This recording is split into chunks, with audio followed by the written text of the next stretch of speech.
네, 안녕하십니까. 여러분 반갑습니다. 4주차 경영원론 강의를 진행하도록 하겠습니다. 시간은 정말 빠르게 잘 가는 것 같습니다. 여러분도 그렇게 생각을 하고 있는지 잘 모르겠습니다.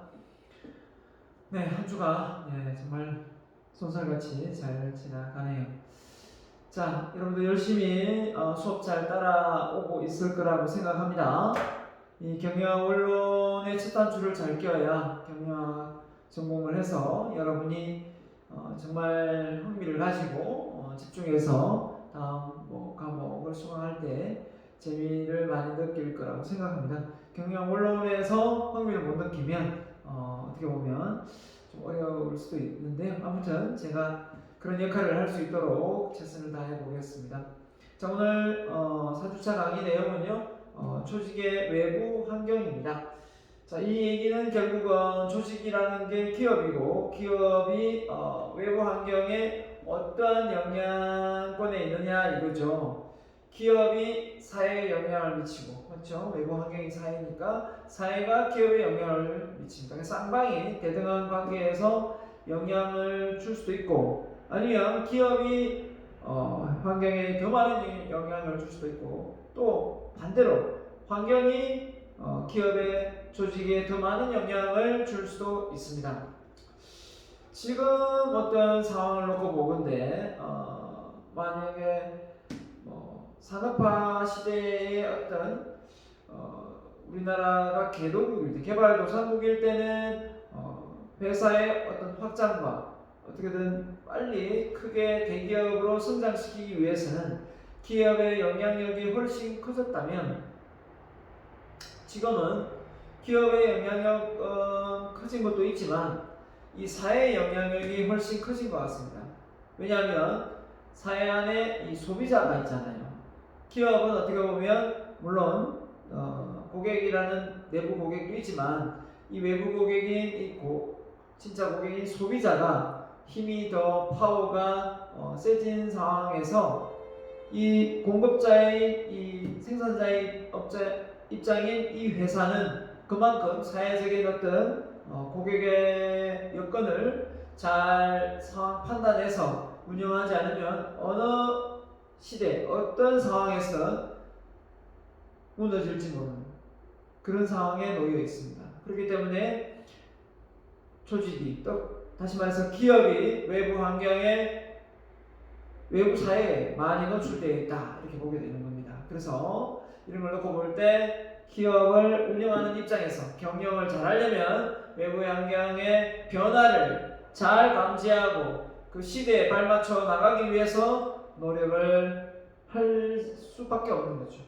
그걸 우리가 배워보고자 합니다.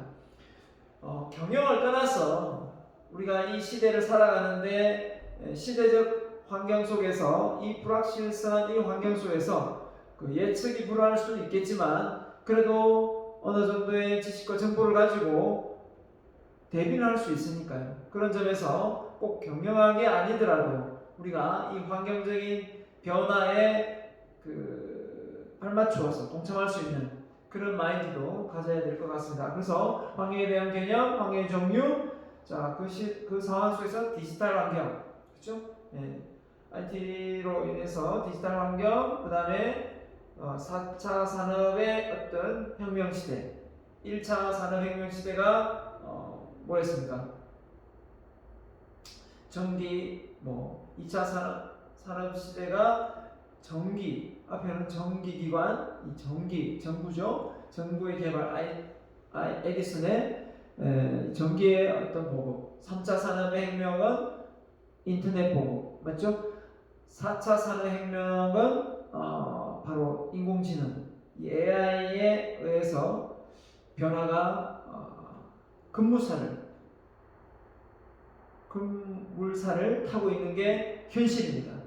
이 시대적인 상황 속에서 우리가 조금만 게으름을 피우고 내 능력의 개발에 등한시한다면 시대를 어쩌면 못 따라갈 수도 있다라는 생각도 듭니다. 자, 그런 부분에서 나올 거고요. 조직의 환경에 대한 대응 방안, 어떻게 하는 게 올바른 방안인가 해서 여러분하고 강의를 마무리하겠습니다. 자, 그래서 환경 그러면 자, 조직을 둘러싸고 있거나 조직에 영향을 미치는 일련의 영향력 조건이다라고 했습니다. 사람은 태어나서 죽을 때까지 외부의 환경을 영향을 받듯이 기업도 마찬가지입니다. 기업도 그 외부 환경에 잘 적응할 수 있는 기업, 즉 조직은 살아남지만 그렇지 못하면 언제 어떻게 될지 모르는 겁니다. 그래서 그 시대의 환경의 변화의 축이 어떤 대상인지를 잘 알아야 됩니다. 예전에는 공급자가 훨씬 더 이 소비자보다 훨씬 더 많은 파워가 있었죠. 왜냐하면 공급이 딸렸으니까요. 그래서 소비자는 어떻게든 물건을 사려고 했겠죠. 하지만 지금은 반대가 됐죠. 공급은 엄청나게 많이 보급되는데 소비자가 이제 더 브랜드 가치가 있고 더 밸류가 있는 그런 제품을 서비스를 받으려 하기 때문에 소비자가 이제 큰 소리 치고 있는 상황입니다. 그리고 그도 그럴 것이 소비자가 많이 똑똑해졌어요. 왜 이렇게 소비자가 많이 똑똑해졌을까? 놓고 봤더니 바로 이 인터넷, 이 휴대폰에 인터넷이 들어오면서 빠르게 새로운 정보와 지식을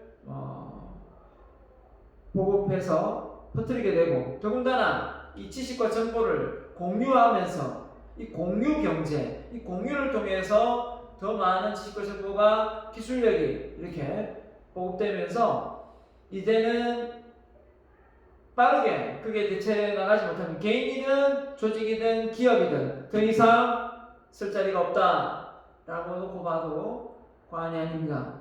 이런 시대의 어떤 상황에 여러분이 살아가고 있고 저도 살아가고 있지만 결국은 이 시대에 발맞춰 나갈 수 있는 그런 사람이 되기 위해서 우리는 이 환경을 미리 빠르게 예측을 해서 또 대비해야 되지 않을까라는 생각이 듭니다. 그래서 환경이 가진 한계점이 뭐냐? 위 개념은 환경을 너무 광범위하게 정의하였다. 조직과 외부의 환경을 구분하는 경계가 명확하지 않다. 사실 환경을 다 구분할 수는 없지만 그래도 이렇게 체계적이지 않고 애매모호하게 구분하면 기업이 그 환경을 어떻게 대비할 수 있는 그 대비책이 없겠죠. 그래서 이걸 어떤 경계를 나눠 가지고 정치, 경제, 문화 아니면 생태계 뭐 이렇게 자연 생태계부터 경계를 정할 수도 있고 또 안에 내부 고객은 그죠? 작업 상황에 이해관계자들 많은 정부, 은행 뭐시죠? 또 내부 고객 안에는 직원들도 있을 수 있고 원료 공급처도 있을 수 있고 한번 보겠습니다. 자, 그래서 외부 환경의 세분화, 내부 환경과 외부 환경을 이렇게 구분을 했습니다. 조직이 갖고 있는 독특한 조직 분위기, 자, 조직 문화를 내부 환경의 가장 큰 축으로 봤습니다. 조직 문화.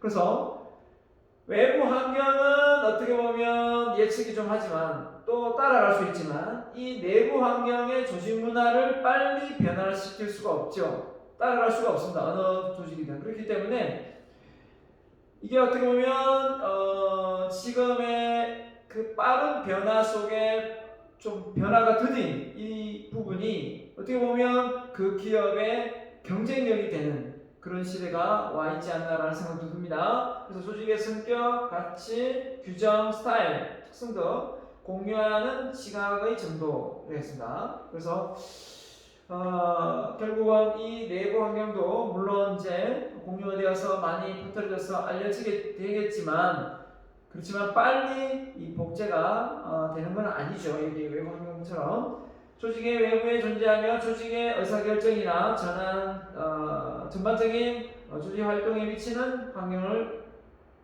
의미와 그 다음에 외부 환경을 다시 일반 환경, 과학 환경으로 나뉜다 했습니다. 자, 그래서 일반 환경은 뭐고 과학 환경은 뭔가 한번 보겠습니다. 자, 환경의 종류를 우리 이렇게 좀 나눠봤습니다. 내부 환경, 과학 환경, 그 다음에 그 기업을 둘러싸고 있는 정말 바깥 부분의 일반 환경 해서 구분을 좀 지으면 자, 일반 환경은 우리가 사업을 하든 안 하든 노출되어 있는 부분입니다. 경제, 기술, 사회문화, 정치, 법률, 국제, 즉 이 요인을 우리는 외부 환경 요인 또는 일반 환경 요인으로 봤습니다. 자, 그래서 사회 모든 조직에 영향을 미친다 했고요. 그 다음에 특정 조직에 직접적인 영향을 미치는 거에서 어떤 특정 조직, 과학 환경이죠. 그 업종에 따라 다를 수가 있잖아요. 그래서 경쟁 기업이 다를 수 있고 고객이 다를 수 있고 다 다르죠. 네, 공급자도 다를 수 있고 규제 기관도 다를 수 있고 노동조합도 다릅니다. 그래서 학원을 운영하면 교육청에 관할이고 맞죠? 또 그 시의 관할도 있을 거고 또 여러 그 기관의 관할이 있을 수 있지 않습니까? 회사를 운영하면 뭐 여러 기관의 관할을 규제를 받기 때문에 이렇게 뭐 제조업을 할 경우와 또 뭡니까? 일반 식당을 운영할 경우와 다 다르죠. 예, 그렇기 때문에 이런 규제 기관의 관계가 결국은 과학 환경에 속하고요. 자, 그래서 내부 환경 안으로 들어가면 이제 그 고객이 있고요. 경쟁자, 공급자 다 있습니다. 자, 그래서 일반 환경, 경제 환경에서 우리나라 경제 시스템은 근본적으로 재산의 사적 소유가 가능하죠. 개인적 소유가 가능하기 때문에 자본주의에 기초를 한 혼합 경제 시스템이다. 왜 혼합 경제 시스템이냐? 지난 시간에도 잠깐 언급을 했습니다만은 결국은 자본주의에서 약간의 뭡니까? 전체적인 모든 자율권을 주지 않죠. 왜냐하면 철도, 수도, 뭐 그죠? 네. 수자원공사라든지 수도 부분, 또 가스, 뭐 도로, 소방, 뭐 이런 안전, 국방 이런 부분을 다 자본주의 국가는 오로지 자유민주주의 체계 하에서 시장이 형성되기 때문에 그런 환경을 구축하지만 때로는 그게 민간으로 넘어갔을 때 또 우리가 이게 뭐 의료보험 보장제 이런 부분이 정부에서 운영하지 않습니까? 이런 부분이 다 민간으로 넘어갔을 때 생길 수 있는 많은 부작용 때문에 어떻게 보면 혼합해서 경제 시스템을 가동시키고 있다라고 볼 수 있는 거죠. 그래서 독점, 과점, 자, 그 자체가 어떻게 보면 불안전 경쟁 시대죠. 그죠? 불안전한 경쟁이고 완전 경쟁은 말 그대로 자본주의 상황에서 모든 것을 다 자유롭게 시장 경제에서 맡기는 겁니다. 동등하고 평등한 어떤 그 환경 속에서 완전 경쟁을 해야 되는데 사실 완전 경쟁이란 말은 있지만 완전 경쟁이 일어날 수 있는 환경의 조성은 어렵습니다. 그렇죠? 쉽게 예를 들면 여러분이 학교에서 시험을 친다고 가정했을 때 모든 환경의 조건이 똑같지는 않잖아요. 좀 부잣집은 좀 과외도 많이 받았을 거고 학원도 하나 더 다녔을 거고 또 어릴 때부터 책도 많이 읽을 수 있는 또 여유도 있었을 거고 뭐 이런 환경 조건이 아니라 열악한 환경에 자란 뭐 고아원으로 태어날 수도 있고 할머니 손에 자랄 수도 있고 다 다르죠. 그렇기 때문에 그런 어떤 성장의 배경이 다르듯이 이 시장 경쟁도 완전히 뭐 이 실험관 안에 있는 뭐 무중력 상태처럼 동등하게 조건을 갖춘 상태에서 뭔가를 경쟁하기는 어렵다. 중소기업과 대기업이 제품을 동시에 내놓는데 그 마케팅 전략이나 이게 다 동등할 수 있겠습니까? 하여튼 이 시장 자체는 어떻게 보면 우리가 추구하는 바는 완전 경쟁이지만 실제 현실은 불완전 경쟁이다. 이걸 받아들이고 수용을 해야 된다. 이걸 다시 개인으로 보면 내가 태어날 때는 가난하게 태어날 수 있고 흑수저, 금수저 다 내가 선택해서 태어난 게 아니라 그냥 선택된 거죠. 그렇기 때문에 그런 걸 놓고 보면 우리가 이걸 감내할 수 있는 수준을 키우는 게 낫지 이걸 불평하고 불평 속에서 인생을 보내는 건 아니라고 생각이 듭니다. 자, 그래서 일단 보겠습니다. 독점 상황. 자, 공공재 이렇게 했습니다. 하나의 조직이 특정 재화 서비스를 전체를 시장에 공급하는 경우 발생한다. 공공재가 뭐가 있습니까? 도로나 이런 기타 등등 이런 부분이죠. 자, 교통길, 교통시설물이나 국방, 관광지, 경찰서, 근린공원 이건 정부가 많이 규제를 하고 있고 이런 부분은 어떻게 보면 좀 정부가 독점을 하고 있죠. 네. 그 하나가 지금 한국토지공사, 이 국가가 관리하는 이런 공공기관이 부조리를 저질러서 자기들끼리 그 정보를 가지고 돈 다 벌고, 그런 부분 때문에 지금 난리가 난 거 아닙니까? 국가 안 그래도 문재인 대통령의 인지도가 좀 그죠? 많이 떨어진 상황인데 지금 이 LH 직원들의 토지 불법 투기 의혹 때문에 상당히 실추가 됐고, 지금 서울시장 보궐선거도 어떻게 보면 야당과 여당을 놓고 봤을 때 여당이 지금 많이 불리한 상황도 놓여 있는 건 사실입니다. 자, 과점의 상황입니다. 자, 한마디로 과점은 이제 동등한 경쟁이 아니고 어느 몇몇의 기업이 훨씬 더 유리한 조건에서 어떻게 보면 경쟁하는 거죠. 소수가. 그래서 3개 내지 5개의 소수 조직이 특정 재화 서비스를 대부분 공급하고 있어가지고 진입 장벽이 되게 높은 거죠. 왜냐하면 워낙 지금 보세요. 반도체를 하면 뭐 삼성, 그죠? SK 하이닉스 떠올리지, 뭐 조그만 중소기업들이 감히 염두를 못 내죠. 자동차 시장도 마찬가지고요.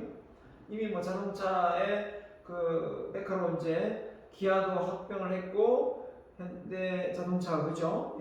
뭐 쌍용도 있지만 이미 힘을 잃었고, 삼성도 있지만 그렇게 르노 삼성을 통해서 크게 삼성이 가지고 있는 메리트가 크게 없고요. 아무튼 이런 점에서 어떻게 보면 우리나라는 현대자동차가 자동차 시장을 움켜쥐고 있다라고 볼 수 있겠죠. 자, 이걸 통해서 이제 과점 상황이다 이렇게 되는 거고요. 자, 그래서 다수의 경쟁자가 좀 불안정한 어떤 시장 경쟁하에 놓여 있기 때문에 어떻게 보면 전부 다 불안정한 경쟁 상황에 놓여 있다 이렇게 보면 되겠습니다.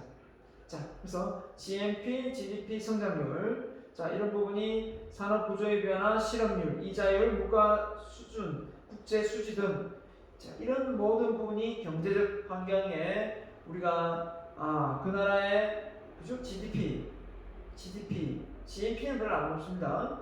자, GNP는 말 그대로 자국의 사람들이 외국에 나가서 번 돈까지 다 합쳐서 GNP고, GDP는 그냥 국내 총생산이기 때문에, 자, 그래서 국내에 우리 대한민국 사람이 한 사람당 어느 정도의 경쟁력이 있는가, 그걸 우리가 GDP를 통해서 알 수 있지 않습니까? 성장률이니까. 자, 그래서 지금 뭐 3만불 시대에서 지금 많이 좀 이번에 코로나로 인해서 지금 다시 성장세를 꾀하고 있다가 지금 조정을 받고 있는 상황입니다. 다시 올라가겠죠, 그죠? 자, 그래서 산업구조의 변화, 실업률, 이자율, 물가 수준. 자, 지금 물가가 많이 올라 있습니다, 그죠? 올라 있고 이자율은 많이 내려가 있는 상황이고. 그런데 미국의 국채 금리가 지금 오르고 있는 상황이라 우리나라 금리도 올려야 되지 않나라는 눈치를 보고 있는 상황이고. 그래서 돈이 빠져나가지 않게 하기 위해서 실업률은 상당히 지금 그죠? 코로나로 인해서 실업률이 높은 상황이고요. 자, 그래서 국제 수지는 일단 수출을 하고는 있지만 코로나로 인해서 조금은 영향을 받고 있지 않나라는 생각을 합니다. 그래서 이 잘 되는 기업은 여전히 잘 되고 있지만 힘들게 안 되는 기업은 상당히 어려움에 처해 있다 이렇게 놓고 보겠습니다. 자, 그래서 아까도 얘기했지만 이 GDP와 GNP를 자, 국내 국민 이렇게 총생산으로 이렇게 지칭합니다. 그래서 우리 1년 동안 국내 안에서 그죠? 생산하는 거 국내 GDP를 많이 봅니다. GNP는 잘 보진 않죠. 국민 총생산, 그냥 한 나라 국민이 생산한 것을 모두 합한 금액입니다. 우리나라 국민이 외국에 가서 벌어온 수입도 포함되는 거죠. 자, 그래서 경제 환경 지금 책에는 없습니다만 환율, 인플레이션에서 자, 물가가 이제 막 오르는 거죠. 화폐 가치가 떨어지는 이런 상황이 벌어지는 게 이제 대부분입니다. 통화량이 강해. 그래서 돈을 정부가 많이 뿌리다 보니까 자, 지금 이제 많이 어려우니까 돈을 많이 찍어내죠. 미국 같은 경우 기축통화니까. 그런데 이제 어떻게 보면 이게 물가의 상승률, 특히 이제 부동산 가격이나 이 물가 상승률을 많이 끌어올릴까봐 이제 돈을 찍어서 많이 뿌리는 건 좋은데, 그게 또 나중에 전체적인 물가를 끌어올려서 경제가 순환하는데 장애를 또 일으킬 수 있겠죠. 그런 부분이 이제 영향을 많이 하고 있는 거고, 이제 디플레이션은 말 그대로 물가가 떨어지고 화폐 가치가 오르는 현상 이렇게 됩니다. 자, 그래서 그 다음에 두 번째는 정치 법률 환경. 자, 우리나라 정치 법률 환경을 놓고 보면 상당히 지금 뭡니까? 법무부하고 또 이 사법부가 서로 이렇게 많이 대립이 있죠. 그래서 뭡니까? 이 갈등이 어떻게 보면 심화되고 있는 상황에 있습니다. 이걸 놓고 보고 볼 때 이 정치적 법률적으로 어떻게 보면 안정권에 있는 상황은 아니다. 이렇게 보겠습니다.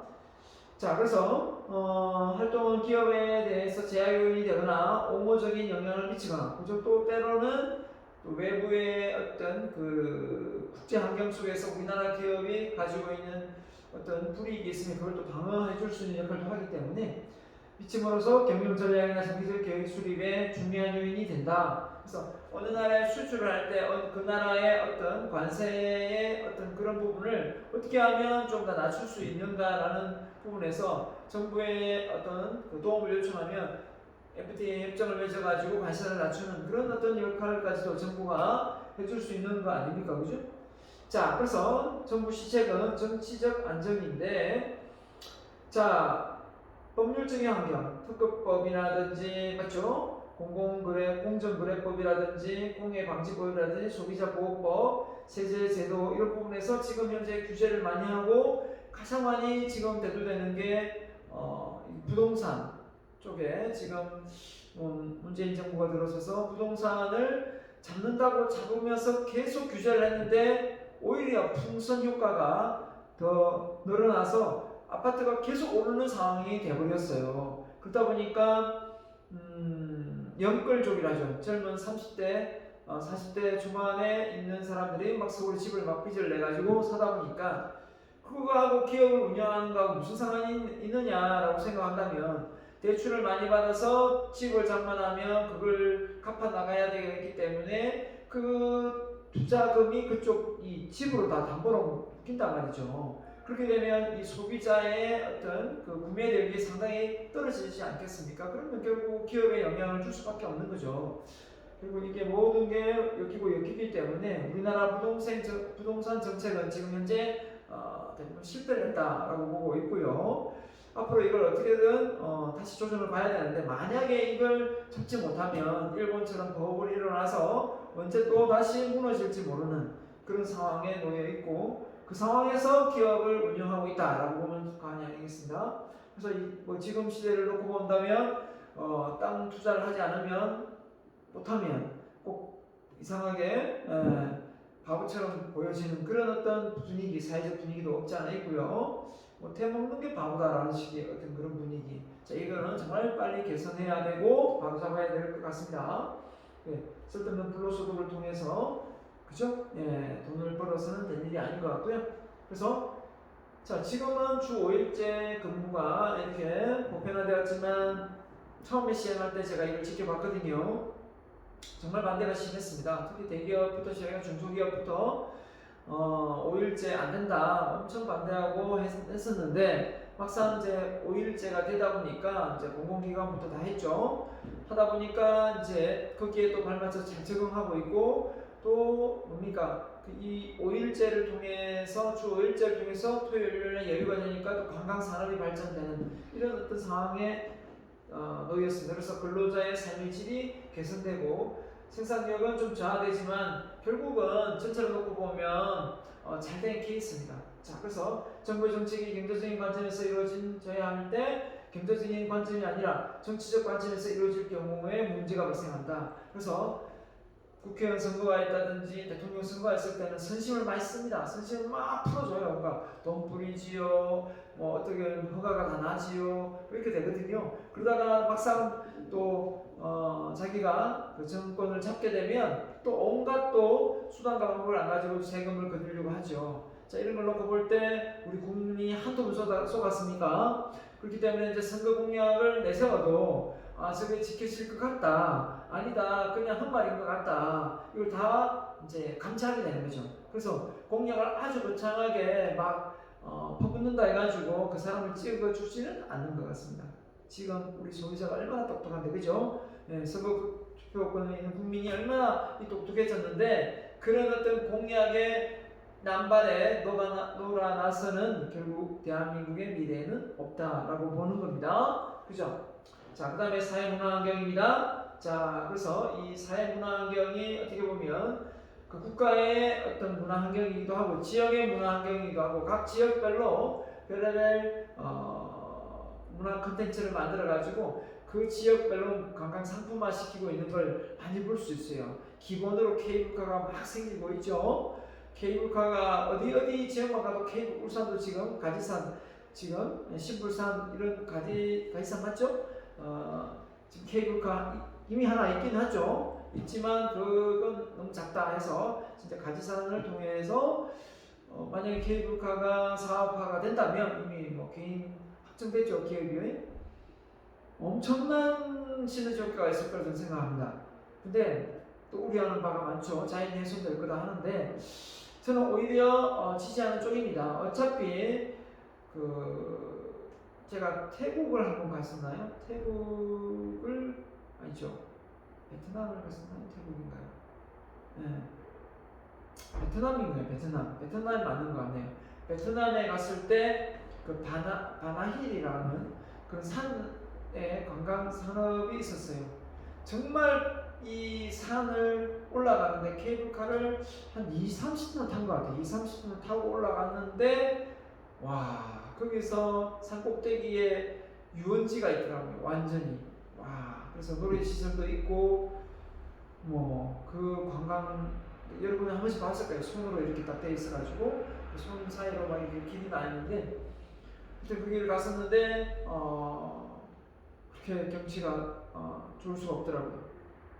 그래서 물론 이제 자연을 보호하고 하긴 해야 되겠지만 그렇게 상품화 시켜서 국가 발전에 기여할 수 있고 또 그걸 통해서 자연에 나무를 더 많이 심고 또 자연을 더 아름답게 가꾼다면 또 산사태나 또 불이 얼마나 불이 많이 납니까, 그죠? 지금 불이 엄청 많이 나거든요. 겨울 되면 그런 곳에 나무도 더 많이 심을 수 있고 오히려 관광 수입으로, 그죠? 네, 저는 그렇게 생각합니다. 무조건 그 케이블카가 설치되는 그 위치마다의 어떤 그 오염도만 생각할 게 아니라 오히려 깨끗합니다. 맞죠? 삼천포에도 케이블카가 멋진 게 있고 거제도에도 멋진 게 있지 않습니까? 맞죠? 다 이렇게 했지만 그렇게 오염 정도는 별로 없는 것 같습니다. 가치, 사회적 가치. 그래서 가치관은 이게 뭐 쉽게 형성되는 게 아니기 때문에 사회 구성원이 사회에서 유지하고 달성해야 할 적절한 목표라고 생각되는 겁니다. 요즘에 사회적 가치가 상당히 많이 바뀌고 있는 것 같습니다. 어떤 겁니까? 어떻게든 젊은 시절에 반짝 벌어서 40대 초반에 은퇴하자 뭐 이런 어떤 문화도 있고요. 상당히 태도가 어떤 사회에서는 발생하는 문제나 행동에 관하여 개인이 갖는 감정 이런 거 있고요. 규범, 그죠? 구성원들의 수용되는 행동적인 공통적인 기준, 생활 양식, 사람이 세상을 살아가는 방식 이게 정말 많이 라이프 사이클이 많이 바뀌고 있습니다. 네. 그래서 젊은 세대들은 엄마 아빠들의 세대처럼 저축하고 아껴서 집장만 하고 나중에 60대 70대쯤에 세계 여행을 가는 그런 게 아니라 20대 30대 능력화된 배낭여행 가고 즐기면서 살아가는 꼭 이렇게 저축을 통해서 뭔가 안정적인 걸 만들어 놓는 것보다 지금 현재의 삶을 젊을 때 즐기는 그런 삶의 문화, 생활 양식이 많이 바뀌고 결혼도 잘 안 하죠? 여성들의 사회적 진출 많이 높죠? 청년 실업률이 높다 보니까 또 안정적인 어떤 또 공기업이나 또 대기업을 선호하고 또 공무원을 많이 선호하죠. 이 모든 것들이 다 이렇게 해당됩니다. 이런 모든 것들이 기업의 조직에 영향을 줄 수밖에 없는 거고 인구 통과적 가장 문제가 노인 인구의 증가로 고령화가 심각합니다. 이 베이비 부모 세대들이 지금 물밀듯이 은퇴하고 있습니다. 앞으로 한 3년, 5년 후에 어떻게 보면 노년층에 그러니까 일하는 근로자의 어떤 이 급격한 변화가 일어날 것 같아요. 예, 많이 은퇴하고 나면. 그래서 대한민국이 지금 아이는 그죠? 한 명도 채 안 나오니까 그죠? 한 명도 채 안 결혼하면 한 명 정도 낳았는데 결혼해도 한 명을 채 놓지 않으니까 인구수가 이제 줄어드는 상황이 도래된 거죠. 자, 큰일입니다. 이걸 어떻게든 새로운 정부 정책을 통해서 일자리를 만들고, 물론 뭐 옛날보다 그 일자리 수요는 많이 이제 인공지능화되다 보니까 사람의 인력이 많이 필요치 않지만 그래도 고급 인력을 많이 양성해서 전문화시키면 되니까요. 이런 부분에서 국가 경쟁력이 나중에 대한민국의 인구수가 줄어들어서 오히려 위축되지 않을까라는 제 생각도 있습니다. 그래서 국가별 인구와 인구 순인데요. 여전히 높은 게 중국, 인도. 예. 근데 이런 걸 놓고 보면 결국은 인구수가 많으면 그 나라의 자급자족이 가능하지 않습니까? 그래서 중국 같은 경우는 지금 IMF가 터져서 그렇지 거의 15%, 16% 이렇게 성장하고 이랬지 않습니까? 뭐 성장 못해도 12% 이렇게 항상 12 이상. 하면 진짜 못하면 8% 이렇게 했는데 사실 그 자국 내 인구가 많기 때문에 자급자족해서 그냥 경제가 돌아갑니다. 우리나라는 이 인구가 적기 때문에 자급자족 해가지고는 될 수도 없고 수출 안 하면은 나라가 돌아가지 않는 상황에 있는 거죠. 그렇지만 또 더군다나 뭡니까? 계속해서 인구가 감소하고 있는 추세에 대해서 좀 어떻게 보면 안타까울 수밖에 없다라고 보겠습니다. 자, 네네. 한번 인구수가 작았다가 그죠? 50년대 이제 6.25 전쟁 때는 많이 그죠? 작았겠지만 2009년도에부터 시작해가지고 인구수가 이제 2050년 가까이 되면서 계속 작아지는 그런 상황까지 벌어집니다. 인구수가 줄어드는. 그래서 오늘날 대한민국 인구수는 5,100만 그죠? 5,100만 좀 됩니다. 자, 그 다음에 세계 및 한국의 인구 구조 변화입니다. 한국은 보면 이 보십시오. 이 연령대가 지금 50년쯤 되면 자, 이 보세요. 5, 60대가 상당히 많은 부분을 이제 차지하게 되는 거죠. 60대가 11% 되던 것이 어떻게 됩니까? 30%, 자, 80세가 벌써 14% 이렇게 됩니다. 그죠? 이 젊은 14세 이하가 16.2%에서 8.9% 심각한 겁니다. 그래서 어떻게 보면 빨리 어떻게 정부 정책이 아이를 많이 넣을 수 있도록 신혼부부들의 어떤 복지 부분이 개선이 되어서 아이를 또 잘 키울 수 있도록 이런 유치원 시설이나 이런 복지가 잘 되어 있어야 될 것 같고요.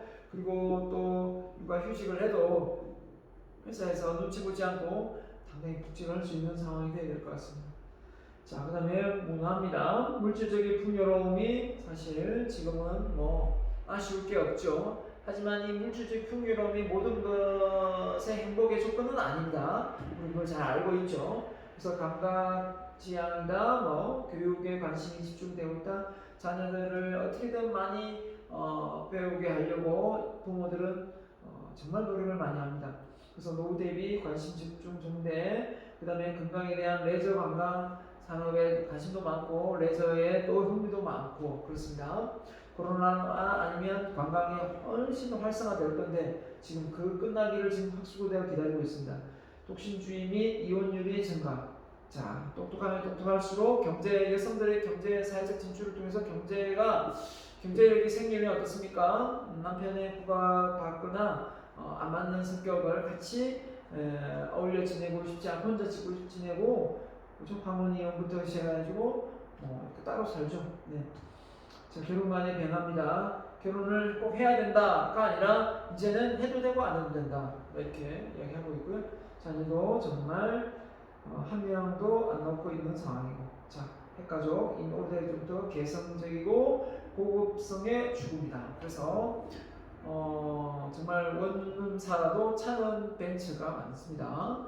그래서 자기 전에 되게 월급은 작아도 돈을 모아가지고 핸드백, 고급 핸드백, 그죠? 들고 다니고, 예전에는 좀 부자들만의 그런 이미지였다면 지금은 얼마든지 대출을 받아서라도 그런 차를 몰고 또 그런 가방을 사고 이런 상황이 옛날 사람들이 보면 절대 이해할 수가 없죠. 정말 낭비고 정신이 이상한 사람으로 비춰질 수도 있어요. 하지만 요즘 시대적 사람들에 보면 내가 대출을 받을 수 있는 것도 내 능력이고 갚는 것도 내 능력이겠지만 그래서 그것도 능력으로 치부하는 거죠. 그렇게 해서 살아가기 때문에 생각 자체가 많이 오픈되어 있고 그렇습니다. 자, 우리나라 출산율의 현황입니다. 계속해서 이렇게 떨어지고 있기 때문에 이제 0.99, 1이 한 명이 안 되는 겁니다. 그죠? 한 명이 안 되고 있고, 그 다음에 또 고령화가 엄청나게 심화되고 있는 상황에 있습니다. 그래서 한국이 이제 초고령화를 눈앞에 두고 있습니다.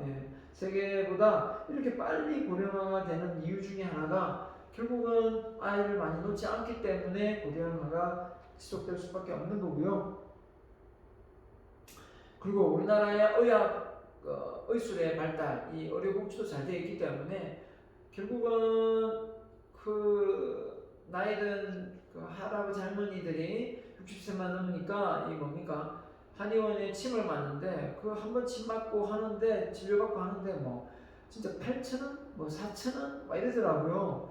보험이 안 되면 2만원, 뭐 4만원, 5만원이 되는 그 돈이 복지가 잘 돼 있어가지고 뭐 4,000원, 5,000원 뭐 이렇게 해서 치료를 받고 가니까 상당히 수명이 연장될 수밖에 없고, 그죠?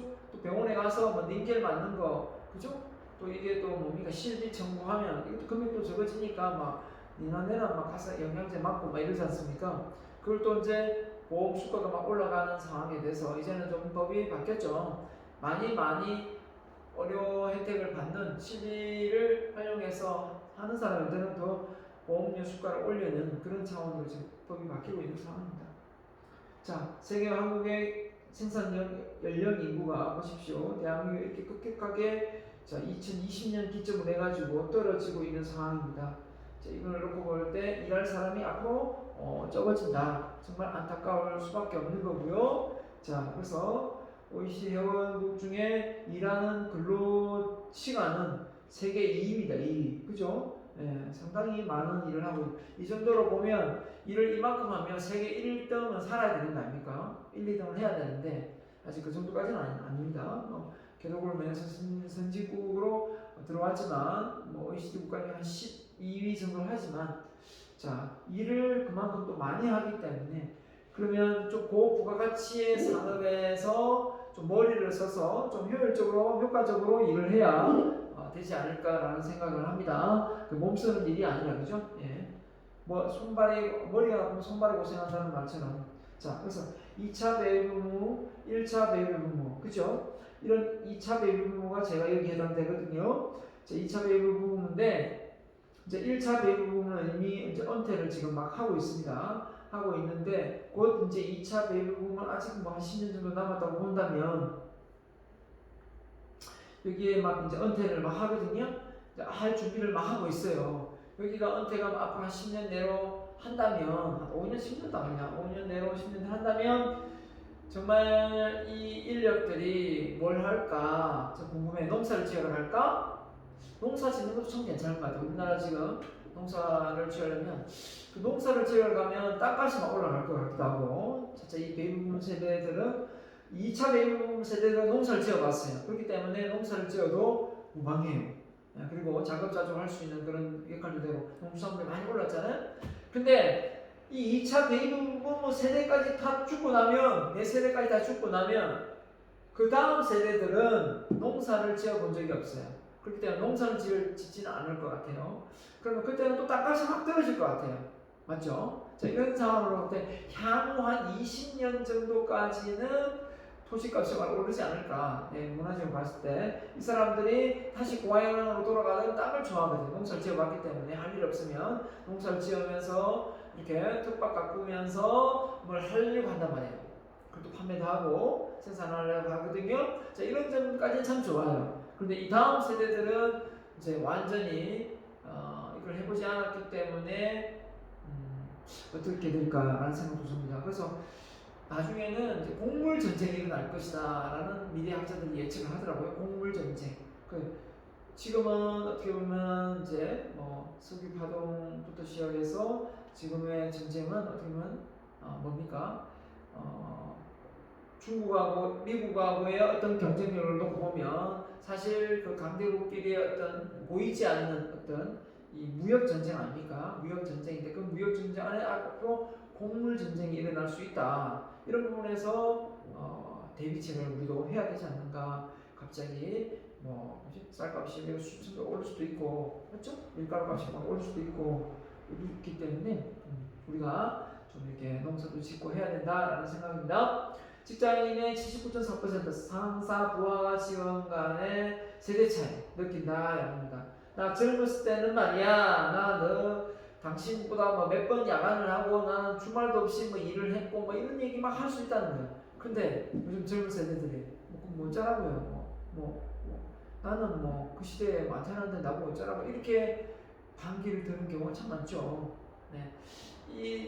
나 때는 말이야 이렇게 하면서 꼰대 짓을 해가지고는 소통이 잘 되지 않겠죠, 그죠? 소통이 잘 될 수도 없고 서로 그 상황을 이해하고 서로 존중해 줄 수 있으면서 이 조화를 이루어가야 되는데 자꾸 자기 입장만 가지고 이야기를 하다 보면 서로가 소통은 물 건너간다라고 봅니다, 저는. 그래서 이런 말들, 그쵸? 무슨 말입니까? 여러분이 많이 쓰는 단어일 수도 있고 아닐 수도 있지만 갈비, 갈수록 비호가, 먹튀, 먹고튀 이런 거 들어봤네요, 그죠? 깜놀, 깜짝 놀랐다. 저도 긴가민가 하는 부분이 많은데 저보다 더 많은 교수님들은 아마 못 알아들을 것 같습니다. 넘청난, 능력 있고 청소도 잘하는 남성 이렇게인데요. 오, 넘청나는 좋은 뜻이네요. 능력 있고 청소, 저 능력 있고 청소 잘하는데 예를 들면 뭐 이렇게 하겠네요, 그죠? 아무튼 완전한 소중함. 네, 하여튼 이렇게 줄임말을 쓰면서 젊은 세대들이 또 기성세대들의 어떤 그 세대 차이를 느끼게끔 하는 부분도 없지 않아 있습니다. 그래서 이 문화 차이를 놓고 보면 보세요. 이 박근혜 대통령 시절에 빌 게이츠가 왔는데 대통령하고 악수를 하는데 손이 보세요. 호주머니가 손이 한 손 들어가 있어요. 만약에 우리나라 문화권에서 이 상황을 그냥 놓고 보면 상당히 빌 게이츠는 버르장머리가 없는 거예요. 어떻게 일개 기업인이 그 나라의 대통령한테 이따위 식의 어떤 예의범죄를 갖추는 애가 있는 거죠. 근데 빌 게이츠가 그 정도로 예의범죄이 없는 사람이냐? 절대 그렇지 않습니다. 전 세계 대기업의 전 세계 대통령들 다 만나다시피 하는 사람인데 이 사람이 그렇게 뭐 하겠습니까? 내가 봐서는 이게 바로 문화 차이가 아닌가라는 생각이 듭니다. 우리는 이러면 그죠? 안 된다라는 생각이 들지 않습니까? 어떻게 그 위치상으로 뭔가 높다고 생각되면 양손을 벌리거나 양손을 잡거나 고개를 들쑥이거나 하죠. 자, 여성의 결혼 이민자 힘들어하는 것들 보면 보세요. 이제 베트남, 중국, 필리핀, 태국, 인도 많은 분들이 이제 이민을 와서 결혼을 하고 한국 국적이 되는데요. 가장 많은 부분이 언어, 외로움, 자녀 교육 정말 힘들죠. 문화 차이가 가장 많은 부분을 차지합니다. 그래서 언어적인 부분도 있지만 이 문화라는 게 눈에 보이는 게 아니죠. 하지만 우리나라만이 가지고 있는 문화가 있습니다. 그렇죠? 그걸 만약에 다르게 해석해서 한다면 결국은 어렵죠. 그 따라오지 않으면. 자, 그래서 남녀의 차이에서 어떻게 보면 그 문화가 가지고 있는 힘이 강해서 그런지 모르지만 예전에는 힘을 쓰고 힘을 덜 쓰고 하기 때문에 여자 남자가 뭡니까? 월급의 차이가 남자가 많이 주고 일을 열심히 잘하니까 사업을 많이 떠도 사업을 더 많이 머리를 품고 하기 때문에. 근데 요즘에는 이 사무직인데 남녀가 그 컴퓨터 잡고 일을 하는데 월급이 저번부터 다르죠. 이런 걸 놓고 보면 아직 우리나라 문화가 남성주의, 남성 우월주의에 있는 건 사실입니다. 이런 부분도 빨리 개선이 돼야 될 부분도 있고요. 자, 그 다음에 기술적인 부분 볼까요? 자, 기술적인 부분은 이제 급격한 기술의 변화로 인해서 지금 앞으로 어떻게 될지 모르는 그 상황에 놓여 있습니다. 그래서 인공지능 AI 기술이 상당히 이게 근접해 와 있습니다. 그러다 보니까 이제 고급 인력이 되지 않는 이상은 단순 반복적인 일은 이제 AI가 자기가 다 해서 어떻게 관리가 되는 이런 상황에 놓여 있는 거죠. 그렇기 때문에 이 기술력의 발달이 좋긴 한데 결국은 우리의 일자리를 감소시키는 원인이 되기도 하고요. 그래서 최근의 기술은 국내뿐만 아니라 세계적인 차원에서 보면 매우 속도가 빨라 인터넷 반도체 부분에서 상당히 인공지능화되어 가고 있다 이렇게 보겠습니다. 그렇기 때문에 사람들이 더 많은 편리성은 있지만 이걸 통해서 일자리는 줄어들고 있다. 이게 우려 사항입니다. 이걸 우리가 우리나라 일자리를 하기 그러니까 미국에는 우버 택시를 해서 플랫폼 우버를 허가를 했죠. 그래서 차 한 대를 가지고 그 다른 사람도 빌려 쓰고 막 이렇게 하는 게 됐는데 우리는 그게 에어비앤비도 미국엔 다 됐지만 우리는 안 되지 않습니까?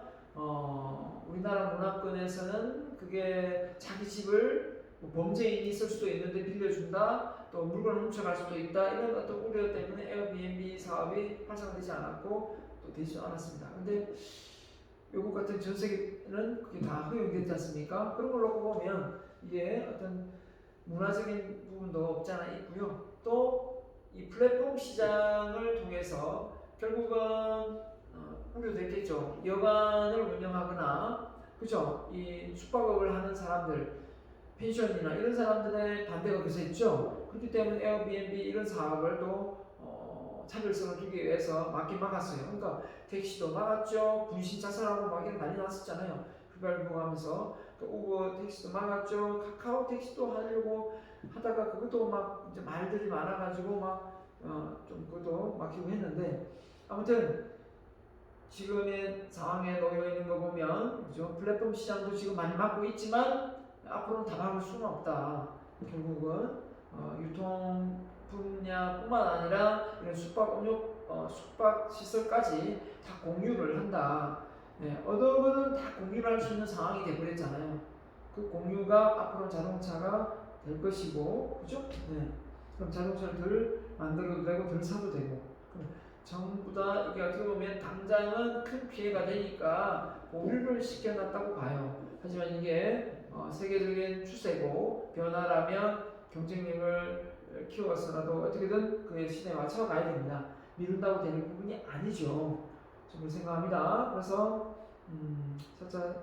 4.0의 시대다, 뭐 5G 시대다, 데이터가 엄청난 속도로 빠르죠. 상용화되면서 데이터 경제다, 인공지능, 정보통신기술 ICT, 자 이런 걸 통해서 뭡니까? 제조업과 기술력이 통합되면서 융합되어서 훨씬 더 생산성이 높아지는 상황이 됩니다.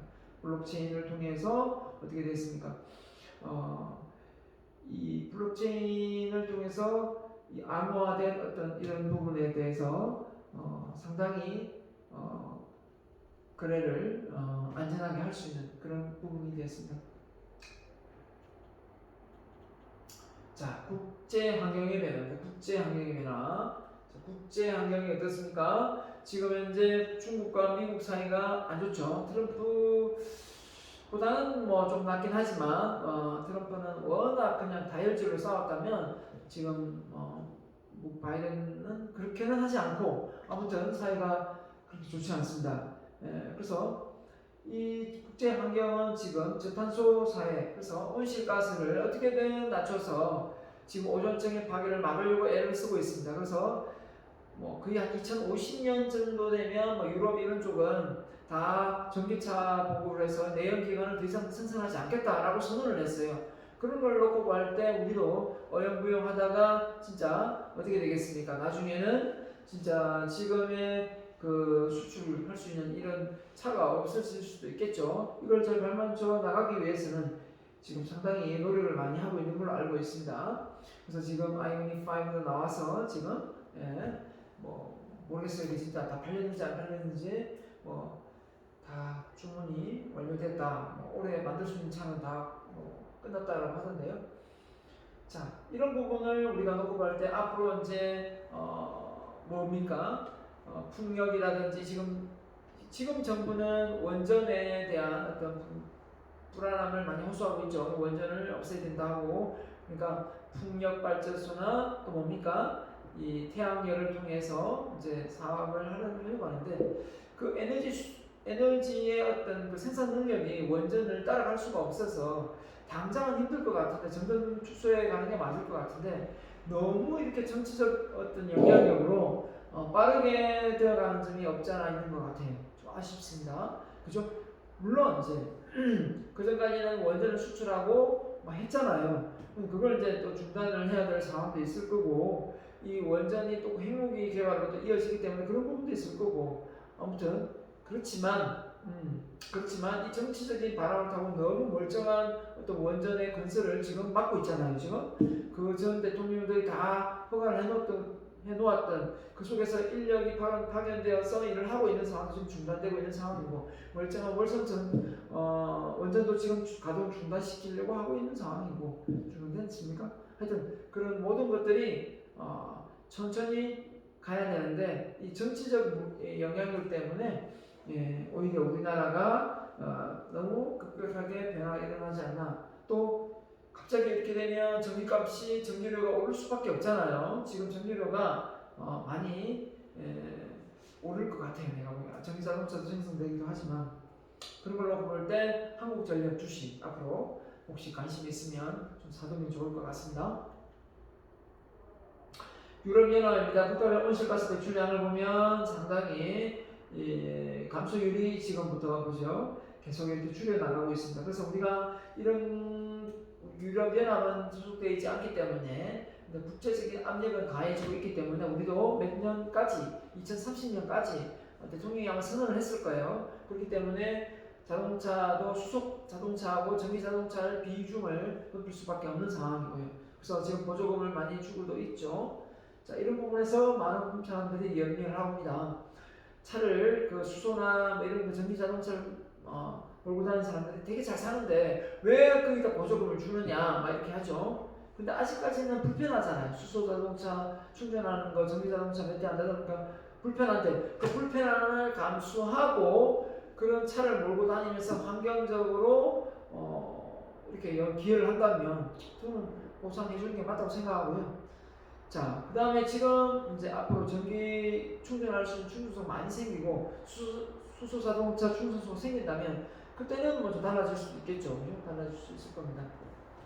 자, 앞서 얘기했습니다. 그래서 우리가 이런 기관들에서 이제 뭘로 넘어갑니까? 과학환경으로 넘어갑니다. 과학환경. 자, 그럼 지금까지는 일반 환경이었고 과학환경으로 넘어가면 뭐가 있습니까? 경쟁기업, 고객, 공급자, 규제기관, 노동조합이 있습니다.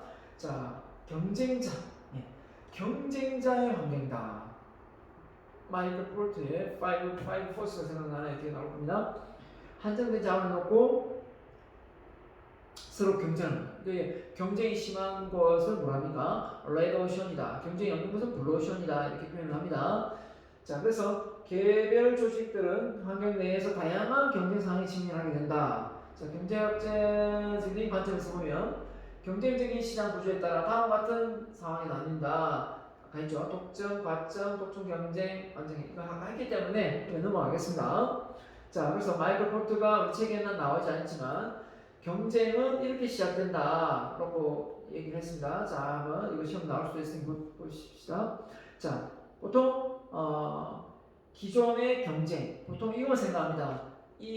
한 업체가 있으면 그 업체하고 경쟁하는 어떤 지역에 있는 또 같은 계열에 있는 경쟁 업체, 그죠? 이걸 생각합니다. 하지만 그게 아니라 공급자적인 부분, 원재료를 아주 저렴하게 공급해 줄 수 있는 공급처가 있으면 이것도 경쟁력이고, 그 다음에 구매자와 어떤 교섭력을 통해서 구매자와의 어떤 관계가 좋으면 또 이것도 역시 경쟁력에 아주 많은 부분을 차지하는 부분이고, 그 다음에 또 잠재성, 지금 당장은 아니지만 잠재적으로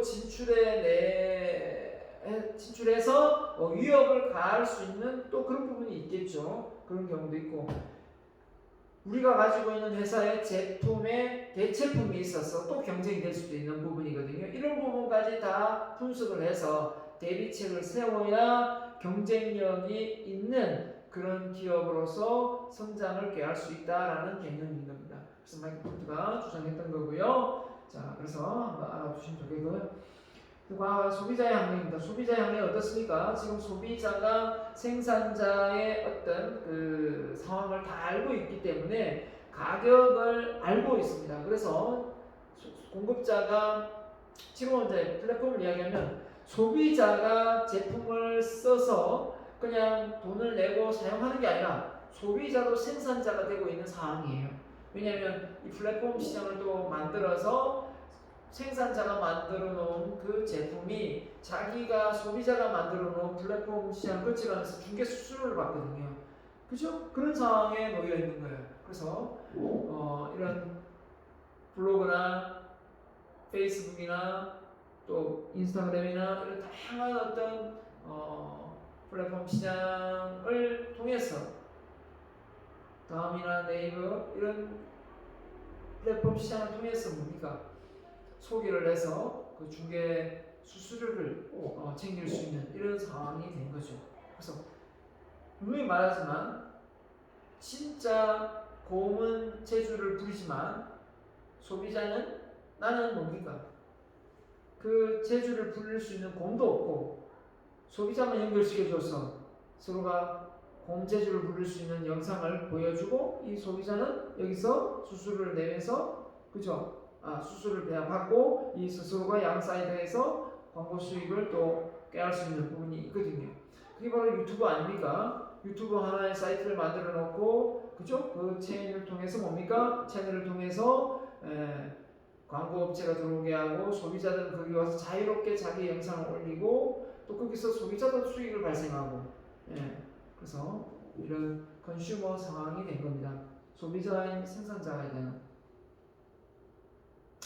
자, 일반적으로 소비자란 조직이 생산하는 제품과 서비스를 획득하고 화폐를 지불하는 사람이다. 근데 현대 마케팅 개념에 보면 소비자는 갖고 있는 화폐 범위 내에서는 자신에게 최대한 만족을 주는 제품과 서비스를 선택한다. 그래서 고객 만족, 고객이 기대하는 거와 그 사용 가치가 일치될 때 만족이잖아요, 그죠? 그래서 따라서 기업의 경우 소비자의 만족을 극대화할 수 있는 제품과 서비스를 제공함으로써 경쟁에서 이길 수 있다. 소비자의 니즈를 파악하기 위해서 소비자의 설문조사를 하잖아요. 자, 이 제품을 사용하는 데 있어서 고객의 후기를 받겠습니다. 그러면서 한샘을 제가 제품을 구매하면서 한샘의 제품에 대한 후기가 달려있더라고요. 근데 그 후기를 뭐라고 했는 줄 알아요? 자기가 제품을 구매해보고 나서 그 제품에 대해서 만족도가 좋으면 사진을 찍어서 첨부를 하면 뭐 상품을 보내준대요. 자, 그런데 그 상품을 받기 위해서 또 그렇고 그 후기를 올리면서 안 좋은 얘기를 올릴 수가 없는 거예요. 그 후기에 등록돼서 그 상품을 받으려면. 자, 그 상품이 한 5만원 정도 됩니다 하니까 막 정말 진짜 많은 사람들이 그 후기를 올리더라고요. 저는 아직 올리진 않았습니다만은 그런 걸 놓고 볼 때, 자, 이것도 하나의 마케팅 전략이다. 그죠? 그 5만원을 어찌 어떤 제품을 소비자에게 주긴 하겠지만 소비자가 그만큼 제품이 좋았다는 걸 그 후기를 올리고 해서 얼마나 또 그 제품이 브랜드 가치가 올라가겠어요. 그죠? 예. 그래서 우리가 이 인터넷에 물건을 살 때 그 후기를 많이 보잖아요. 구매자들의 어떤 반응들, 별점을 많이 보는데 그런 걸 놓고 보면 우리가 상당히 세상에 공짜는 없다라는 생각을 합니다. 자, 우리 책에 좀 부족한 고객에 대한 개념이 좀 부족해서 여기서 넣었습니다. 고객은 상품을 직접 구매하는 사용자도 있지만 그 중간 다리 역할을 하는 이해관계자들도 사실 어떻게 보면 고객이고 실제 그 기업에 있는 종업원들도 고객이다 이렇게 보는 겁니다. 고객을 세 범주로 봤고요. 그래서 고객 만족은 뭐냐라고 보면 자, 일단 고객이 생각하는 어떤 기대 가치가 있겠죠. 근데 사용을 해봤어요. 사용을 해봤더니 내가 사용한 것보다 기대치가 더 커요. 그죠? 기대 가치가 더 높아요. 사용 가치보다. 그러면 그러니까 기대에 못 미치는 거죠. 내 기대에 못 미치는 거기 때문에 불만이 되는 거고요. 근데 내가 지금 기대한 거와 똑같아요. 그럼 고객 만족이고. 내가 기대한 것보다 사용이 훨씬 더 내가 돈을 투자한 것보다 훨씬 더 뭡니까? 사용 가치가 올라가니까 고객 기쁨이 되고 고객 졸도가 되는 거예요. 그래서 고객 놀라움이죠. 기대 가치, 사용 가치 훨씬 더 크니까. 그래서 고객을 훨씬 더 어떻게 됩니까? 만족할 수 있도록 만들어내기 위해서는 고객이 어떤 기대를 가지고 있는지를 알아야 되고 그 기대하는 만큼의 사용했을 때의 서비스가 좋아야 되겠죠. 그걸 우리가 고객한테 주지 못하면 경영을 잘 할 수 없고 그 조직은 문 닫을 수밖에 없다라고 보는 겁니다. 네. 그래서 과업의 환경입니다. 공급자의 환경이죠. 공급자란 조직이 경영활동을 하는데 필요한 자원을 공급하는 사람 맞죠? 공급자에게는 원조의 공급자, 부품 공급자가 가장 대표적이나 은행, 주주, 투자자, 기타 금융과 같이 자본 공급자도 있다라는 겁니다. 자, 이 사람들도 어떻게 보면 다 이제 기업 경영에 영향을 주는 공급자가 될 수 있는 거죠. 자, 그래서 대학도 이런 공급 조직에 속한다. 자, 규제기관 볼까요? 규제기관. 자, 조직의 전략이나 경영활동의 통제하는 규제하는 기관을 말한다.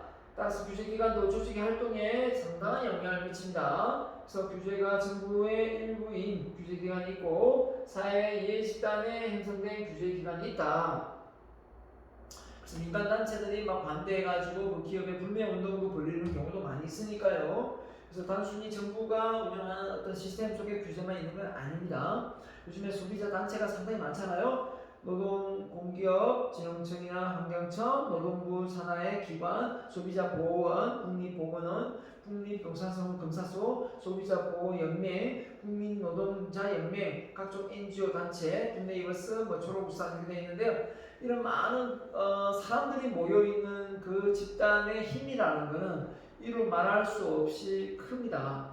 그 소비자가 반대하고 불매운동을 펼치면 이게 기하급수적으로 또 퍼져나가요. 그렇기 때문에 이런 규제기관들의 어떤 그 영향력이 이제는 기업에 미치는 영향력이 상당히 커졌다라고 보는 거죠. 그래서 이런 기관의 규제기관에 좀 이렇게 벗어나려면 기업은 사회적 환원, 사회적 기여, 사회적 뭔가 재능을 발휘해야만 환원해야만 그 기업의 브랜드 가치도 높아지는 동시에 이런 규제기관의 어떤 제재를 덜 받게 되지 않는가라는 생각을 합니다. 자, 그래서 보면 이해관계자입니다. 그죠? 방금 말했던 정부기관, 금융기관, 투자자 다 여기에 들어가고요. 자, 이걸 유형별로 소유권은 당연히 소유 경영자, 대주주, 일반 주주가 있겠고요. 자, 이 투자자들이죠. 권리는 소비자, 채권자, 종업원, 노동조합을 받고요. 이익은 정부, 지역, 금융기관 다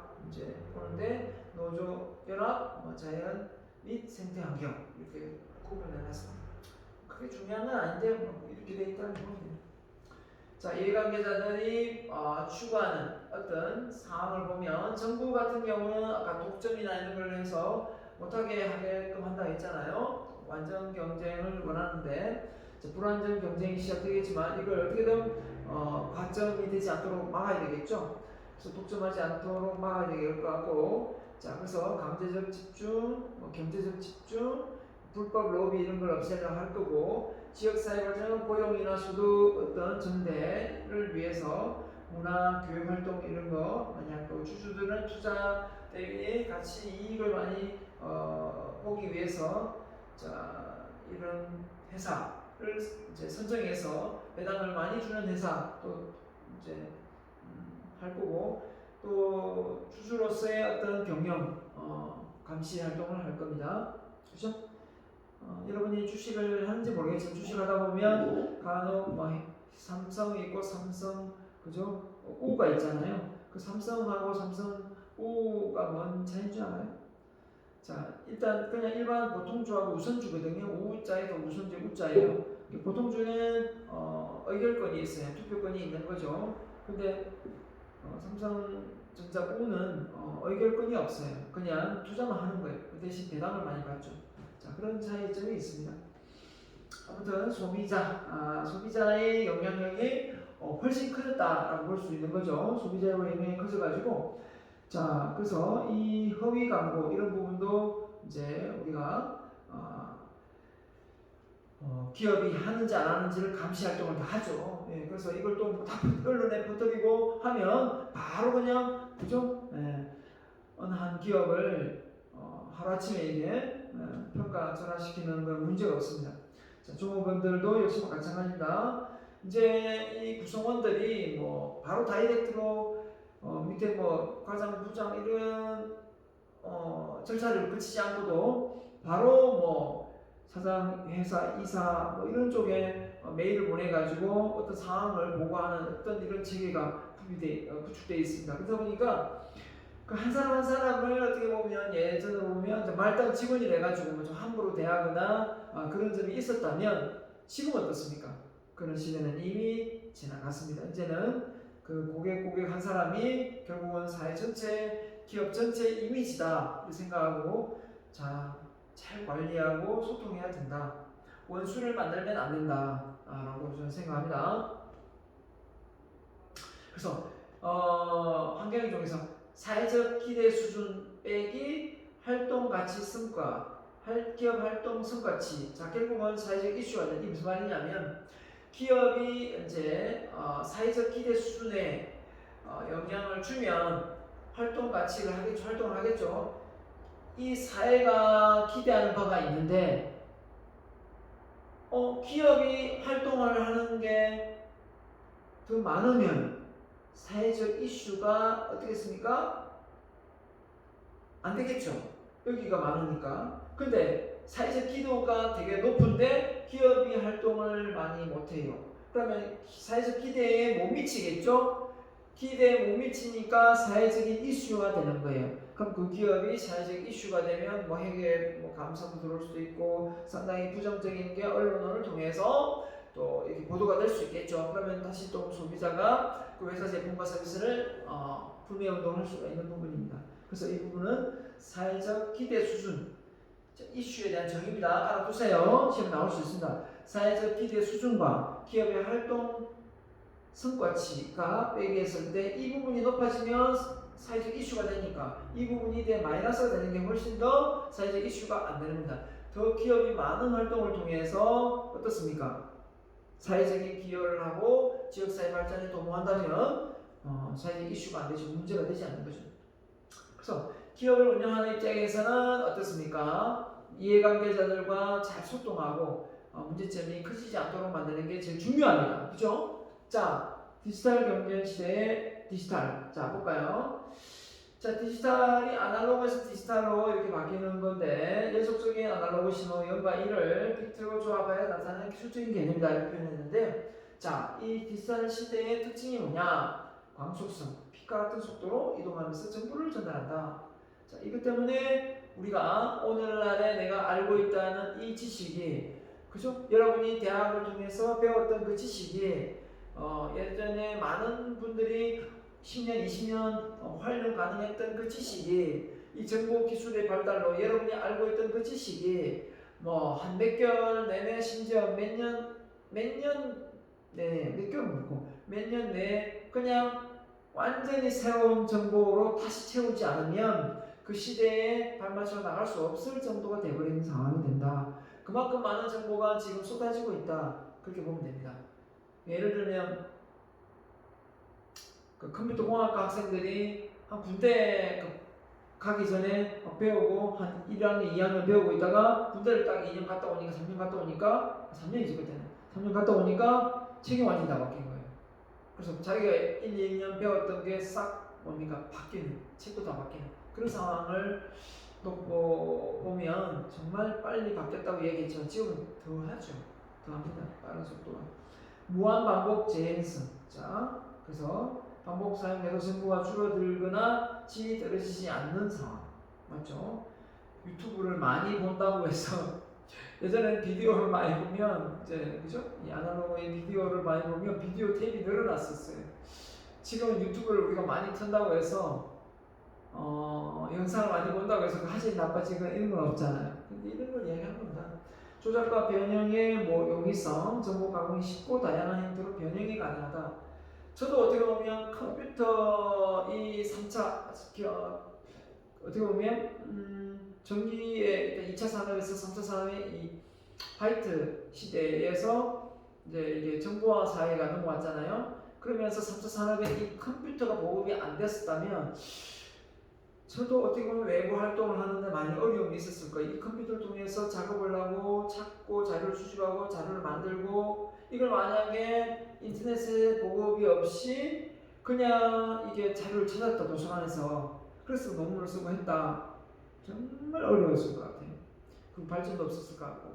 근데 혼자 책도 만들고 교재도 만들고 그걸 또 통해서 또 강의도 하고 이런 걸 많이 외부에서 하고 있거든요. 그런 걸 놓고 보면 어떻게 보면 저로서는 상당히 엘빈 토플러가 말한 정보화 시대, 지식과 정보화 시대의 그 수혜자가 아닌가라는 생각도 들고요. 근데 지금 더 나아가서 이제 4차 산업이 뭡니까? 인공지능 시대에서는 이제 이 플랫폼 시장, 이 앱을 잘 개발하거나 이 플랫폼을 잘 개발하는 기술을 코딩을 해야 되는 그런 사람들이 이제 각광을 받는 상황 아닙니까? 그런 걸 놓고 보면은 좀 더 기술력이 많이 부족하고 이제 동영상 편집을 잘하는 이런 사람들이 이제 부럽기도 하고 또 그런 걸 또 기술을 익히려 하고 저희도 지금 앱을 하나 지금 제조하다가 지금 중단돼 있는데 계속 할 겁니다. 그리고 유튜브도 계속 할 거고 블로그도 있고 또 그다음에 카페도 있고 밴드도 운영하고 페이스북도 하거든요. 다 하기 때문에 저는 제 나이 또래에서 시대에 많이 뒤떨어졌다 생각하지 않습니다. 더 나아가서 지금 이제 앱을 개발하고 그 다음에 저도 내 나름대로 플랫폼 시장을 하나 만들어서 그걸 활성화시키는 그 과정을 좀 하고 싶어요. 그래서 지금 앱을 하나 개발 중에 있습니다. 그래서 지금 진행 중에 있고요. 쌍방성이다. 정보의 쌍방 전달 용이함, 압축성이다. 방대한 정보 처리에 압축하는 가능. 이건 뭐 옛날부터 알고 있는 민집이나 그죠? 또 지금 크라우드를 해가지고 이 정보를 저장해서 가상 공간에서 서로 공유할 수 있는 부분도 되어 있습니다. 그래서 예전에는 USB를 들고 막 다녔죠. USB를 막 들고 다니고 USB 안 들고 다니죠. 4개 쓰고 4개 편지를 4개 쓰게 해가지고 그냥 네이버에서 다운로드 받고 그죠? 다운로드 받잖아요. 그래서 USB가 완전히 이렇게 무조건 들고 다니는 필수품이었는데 여러분 대학생들만한테 근데 그게 이제 싹 사라지는 상황이죠. 몇 년 전만 해도 제가 그런 게 아니죠. 몇 년 전만 해도 그랬습니다. 그게 됐었고 노트북을 안 들고 다니면 안 되는 상황이었고 이제 뭐 학교에서 막 컴퓨터 다 보급해주고 하니까 그리고 막 또 이 와이파이 되는데 또 막 찾아다니겠죠. 요즘에 와이파이는 기본으로 되는 거죠. 그죠? 컴퓨터만 내 노트북이 아니라 내 휴대폰만 켜도 그걸 그죠? 와이파이 바로 되게 만들어 주죠. 이런 시대에 우리가 살고 있습니다. 그래서 네트워크 경제, 정보 지식을 네트워크 연결돼서 초연결, 그죠? 시대입니다. 지식 기반, 그래서 경제 활동의 지식은 정보에 더욱 중요성이 커지고 있어요. 이 지식 정보를 빨리 획득해야 앞서갈 수 있는 거고, 지구촌 경제, 인터넷을 통해서 지금 미얀마 지금 어떤 그 군부 사태, 그죠? 이 보면 이 아웅산 수지 여사 어떻게든 빨리 나와서 다시 자유민주주의를 만들어야 되는데, 자 이런 부분도 있고요. 시간 공간의 제약 없이 이루어지면서 별다른 추가 비용 없이 세계 대상으로 기업 활동이 가능해졌다. 와 정말 이런 시대 우리가 살고 있습니다. 그래서 머리만 좀 잘 쓰면 얼마든지 글로벌 기업이 될 수 있는 시대가 되었고요. 디지털 정보를 기반으로 인터넷 같은 정보 네트워크상의 경제 활동을 하는 것, 사회의 문제. 자, 그래서 우리 또 책에 부족한 부분이 바로 이런 부분인데요. 그래서 지식 기반 경제가 뭐냐? OECD 정의에 따르면 이겁니다. 지식의 창출, 확산, 활용, 개인이나 기업, 국가의 부를 창출하는 데 인신된 경제다. 이미 지식 기반 경제 시대인 걸 알고 엘빈 토플러의 우리나라는 컨설팅을 받아서 관계입을 깔았죠. 그래서 IT 강국으로서의 어떤 면모를 다졌습니다. 그래서 가장 인터넷 보급률이 빠르고 또 속도도 빠른 그런 나라가 됐습니다. 그런데 그때 당시 이 플랫폼 시장에 뛰어들어서 좀 더 앞서갔다면 아마존 같은 걸 우리나라가 만들었다면 이제 쿠팡, 뭐 네이버도 있지만 이제 좀 더 이런 부분을 앞서가지 못한 점이 좀 게임 산업에 많이 집중했었어요. 그죠? 게임 산업에 집중해서 하다 보니까 어떻게 보면 게임을 많이 하게 되고 자녀들 교육만 좀 이렇게 흐트러지게 만드는 상황이 발생된 것 같아요. 자, 지식 경영이란 기업에서 포함해서 조직이 보유하는 다양한 조직으로부터 지식을 창출하여 이것을 창출한 지식 재산을 획득, 활용, 도입, 전이하는 등의 모든 과정을 정보통신 기술을 중심으로 시스템화하여 활용 가능한 형태로 만들어 이를 토대로 기업 조직 부가가치를 창출하여 경쟁을 확보한다. 그래서 부가가치가 뭔가요? 한마디로 그 정보와 이 뭡니까? 이 지식을 통해서 더 부가가치가 있게 만든다. 삼성의 이건희 회장이 이런 말을 했다고 합니다. 자동차 시장을 많이 이렇게 공략을 해서 하려고 하니까 자동차가 상당히 부피가 크고 많이 수출하지만 현대제가 자동차가 반도체라는 그 작은 칩이 자동차의 몇 대하고 맞먹을 수 있는 상황이 된 거지 않습니까? 그런 것처럼 기술력이 있으면 부가가치가 큰 거죠. 덩치만 커도 되는 게 아니지 않습니까? 부가가치가 높은 사람이 되려면 머리를 쓰고 지금 부가가치가 높은 게 바로 이 로봇이나 인공지능을 할 수 있는 이 플랫폼을 만들어낼 수 있는 기술력만 있으면 지금 대기업에서 연봉 한 5억, 3억 이렇게 주면서도 협상을 맺을 수 있다. 이렇게 얘기하더라고요. 연봉 협상을 맺을 수 있다. 자, 그래서 IT 쪽에 박사학위를 받은 사람은 지금 상당히 몸값이 높습니다. 초봉이 1억이 넘어요. 자, 지식 경영의 중요성, 지식 경영을 통해 지적 자산들, 시장 자산, 인적 자산, 지적 소유 자산을 체계적으로 지식 기반을 획득할 수 있어. 그렇습니다. 지식 경영은 인적 자원을 구성돼 사람이 이제 이걸 활용해서 하기 때문에 아직 인공지능이 뭐 배우고 하는 건 없기 때문에 그 배워도 많지는 않죠. 지식을 효율적으로 가. 그래서 아이디어를 내는 사람이니까 아이디어라는 건 내는 건 사람이니까 사람의 인적 자원을 중요하게 생각할 수밖에 없고요. 지식 경영 고객과의 관계를 중요시하고 지식 경영은 이 절감의 효과가 있다. 그걸 토대로 해서 머리를 쓰니까 그죠? 글로벌 시대 그자 이번엔 글로벌 시대 나왔었죠. 국제 경영의 전략이다. 환율이나 관세, 운임, 품질, 국제 변화에 이제 참작하고 가장 품질 좋은 값싼 제품을 입지적으로 가장 유리한 것을 생산하고 그러니까 예를 들면 자동차를 생산하더라도 휴대폰을 생산하더라도 미국의 휴대폰이 그 뭡니까 태국이 아니고 대만에서 생산이 되고 있습니다. 아이폰이 애플 아이폰이 대만에서 생산돼요. 그러니까 우리나라 같으면 이제 삼성이 뭐 중국에서 생산될 수도 있겠고, 그렇죠? 그래서 이런 부분이 어떻게 보면 전 세계적으로 시장에서 판매하는 방식을 말한다라고 했습니다. 자, 그래서 이 산업화 시대, 정보화 시대, 고도 정보화, 이 바로 4차 혁명 시대, 이 인공지능 시대입니다. 이 경제가 보면 보세요. 불뚝 경제, 전자 경제에서 사이버 경제, 제조업에서 유통 서비스에서 이제는 어디까지 갔냐? 자, 바로 어디까지 갔습니까? 마인드 산업으로 갔습니다. 그래서 앞으로는 이 초고령화 시대도 되기도 하지만 이 변화에 앞장서서 어떻습니까? 사람들이 발맞춰 못 가서 스트레스를 엄청 받을 것 같아요. 그래서 이 마인드 자체가 이 부익부 빈익부 현상을 통해서 그 직접 눈으로 보기 때문에 또 어떻습니까? 스트레스도 많이 받을 것 같아요.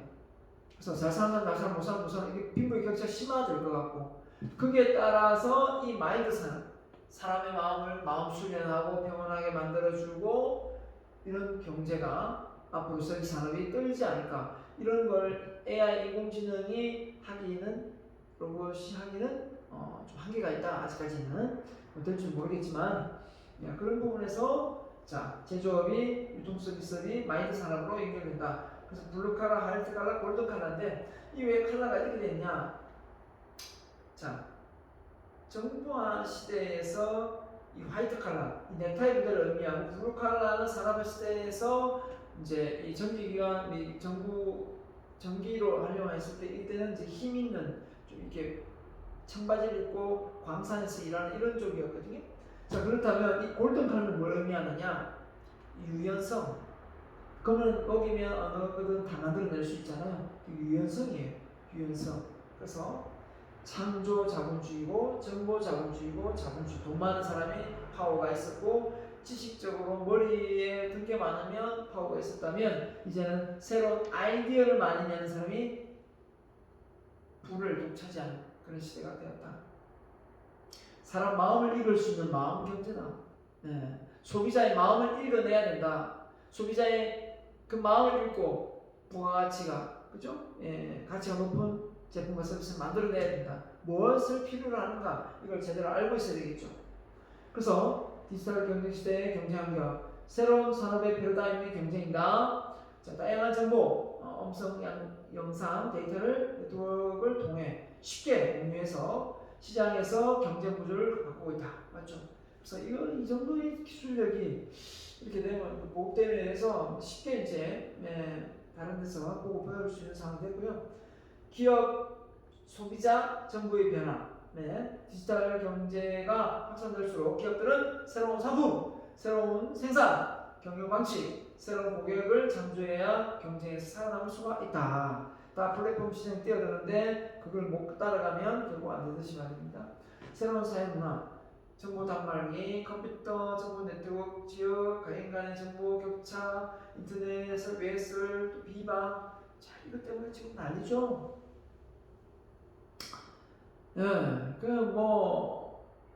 초등학교 때 일어났던 일, 학교에 왕따당해 시켰던 일, 이런 것부터 지금 다 이제 그거를 이야기했어요. 그러니까 이 정보의 힘이 없었으면 이게 SNS의 발달이 안 돼 있었으면 그냥 한 사람으로의 어떤 그 화소연으로 끝날 수도 있지만 한 사람이 소송을 걸고 그 내용을 유튜브나 어디든 올려서 이제 이걸 이슈화 시킬 수 있는 상황이 되어버리기 때문에 이게 상당히 어떻게 보면 연예인들도 곤욕을 치르고 있는 게 사실입니다. 그래서 일반 모르면 그걸 믿어버리잖아요. 그 맞든 틀리든 간에 믿게끔 또 만들어지게끔 하고 그런 상황에서 참 이게 어떤 면에서 빠른 게 좋은 건 한데 너무 빠른 이 정보가 잘못된 것이라면 이게 왜곡된 것이 퍼뜨려진다면 그 당사자가 받는 피해는 이루 말할 수가 없는 거죠.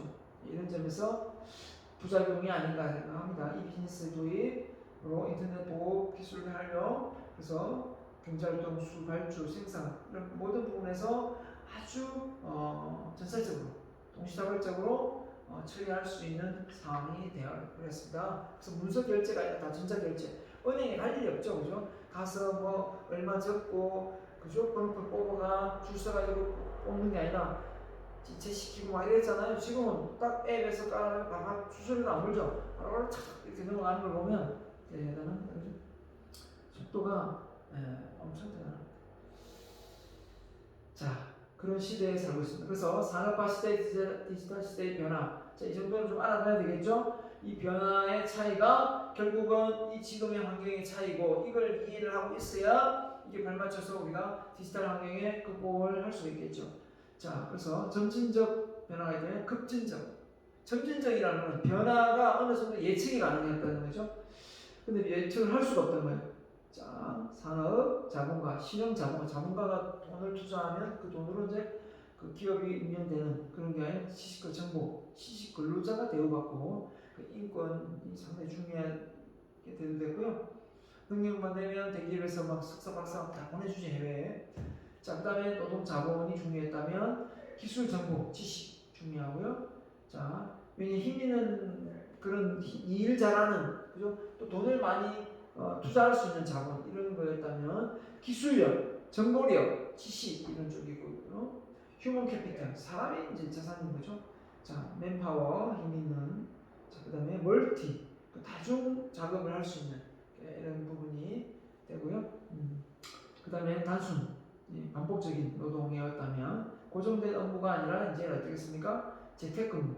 자, 이번 코로나 사태로 인해서 재택 관련 그죠? 줌을 통해서 회의를 하고 또 강의를 하고 이렇게 많이 바뀌었죠. 자, 그다음에 수평 조직, 수직 조직의 수평 피라미드 조직에서 인스턴트 조직, 금방 결성됐다가 또 어떤 노목적이 달성되면 또 헤어지는 없어지는 그런 쪽이죠. 네트워크, 명령 통제가 아니라 자기 관리, 광범위하게 분산, 하향식 소통, 위에서 아래로 그죠? 이게 아니라 상향식도 되기도 하고 수평되죠. 플랫 되죠.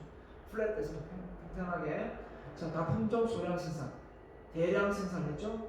다품종 소량 생산, 네트워크, 대규모 시장 근접, 전자상품 거래, 원거리, 근거 접근 근접성인데 상권이 어떤 이게 중요합니다 지금. 네. 지금은 뭐 차가 잘 돼 있어가지고요. 네.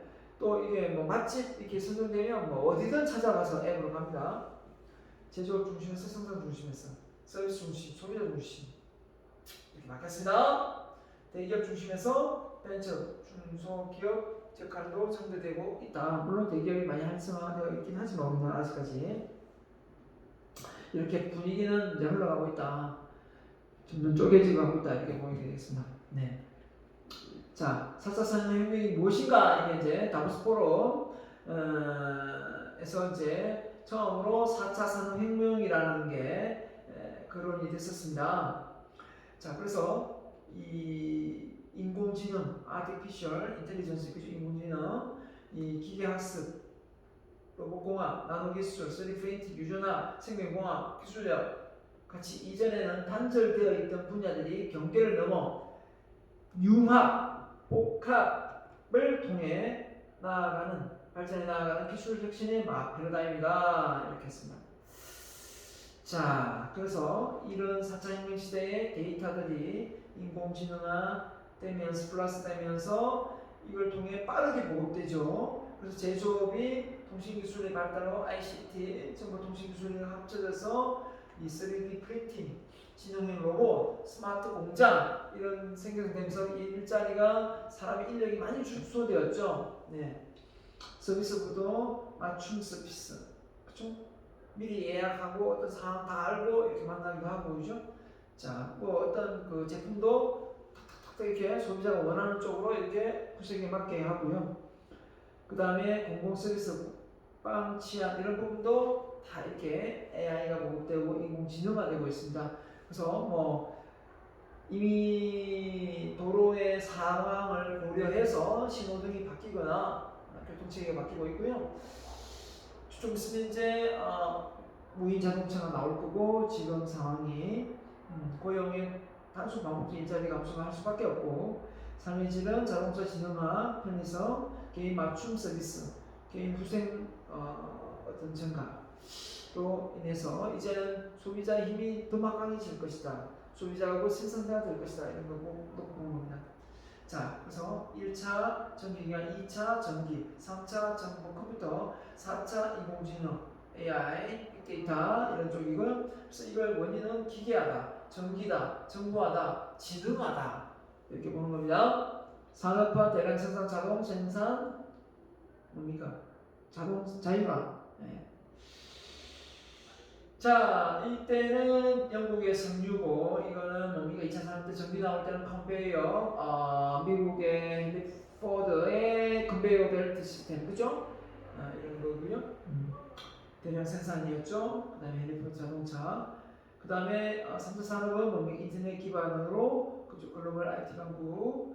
자, 우리나라도 여기에 알맞춰 앞서서 갔었습니다. 갔는데 이제 이 4차 산업혁명을 조금 더 빨리 연결을 못한 게 좀 아쉬움이 있어요. 사람과 사물 간의 공간, 초연결 이런 부분이 좀 앞선 게 미국이고요.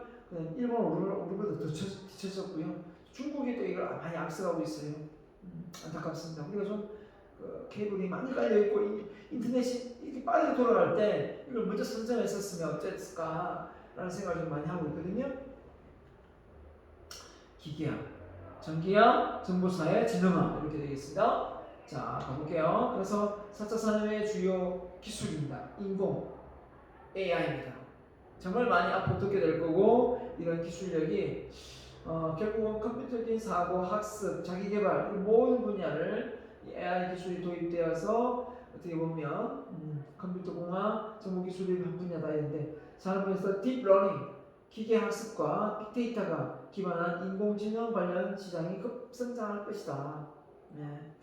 그러니까 스스로 학습해서 더 편리하게 만들어주는 시장이 되는 겁니다. 자, 그래서 우리가 빅데이터 한마디로 빅데이터를 쉽게 이해하기 쉽게 설명하면 자 이게 맞을 것 같아요.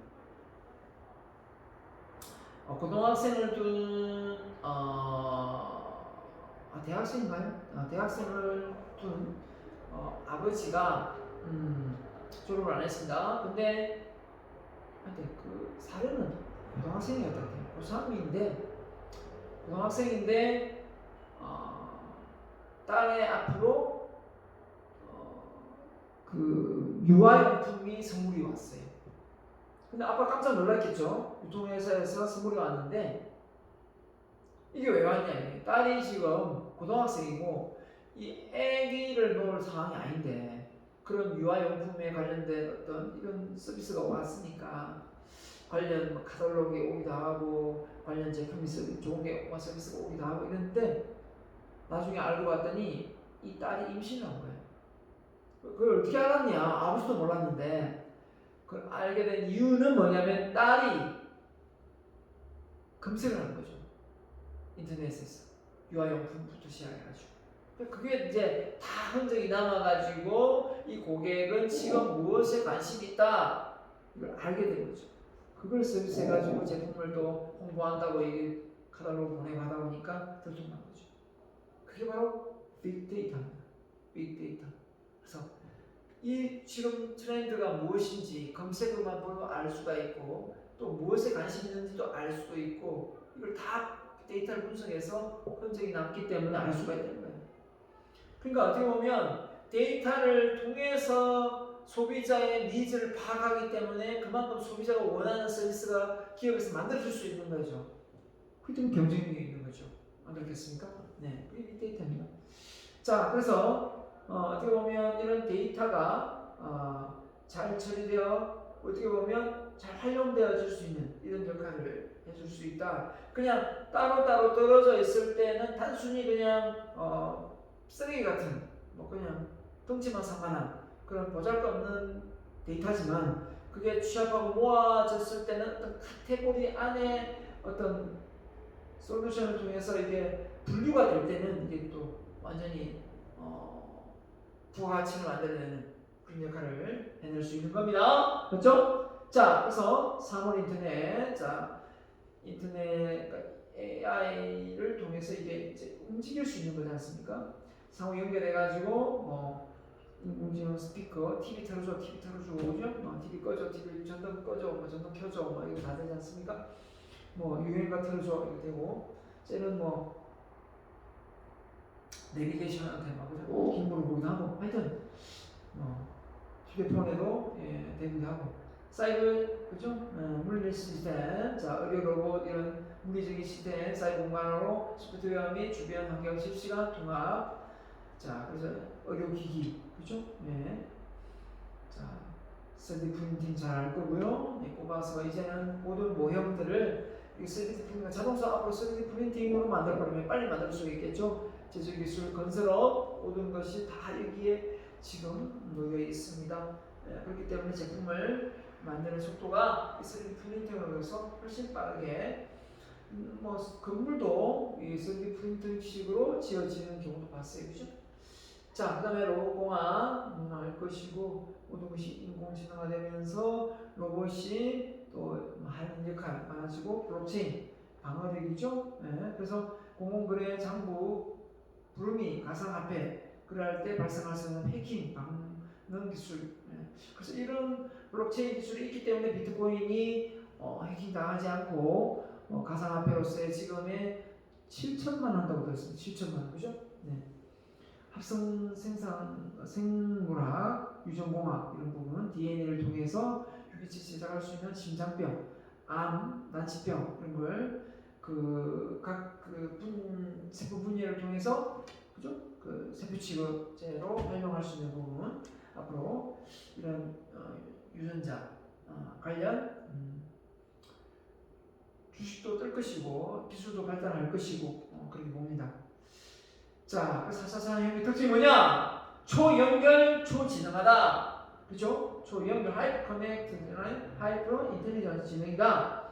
이를 통해 모든 것이 상호 연결되어 있고, 그죠? 지능화되어 있다. 그러니까 이런데 뭐가 제일 필요하겠습니까? 서로 소통하고 서로 화합하고 이렇게 필요하겠죠. 우리 사회는 초연결 사회로 진입했고, 산업혁명의 변동으로 인공지능, 빅데이터로 영합하여 이제는 각종 기술력이 서로 화합하고 협동해서 새로운 어떤 정보력을 발휘해야 되는데, 우리나라가 이 경쟁을 통해서 대학을 오고 하다 보니까 대학교 와서도 또 취업의 경쟁이 되고 그러다 보니까 서로 화합과 융합이 잘 안 돼요. 맞죠?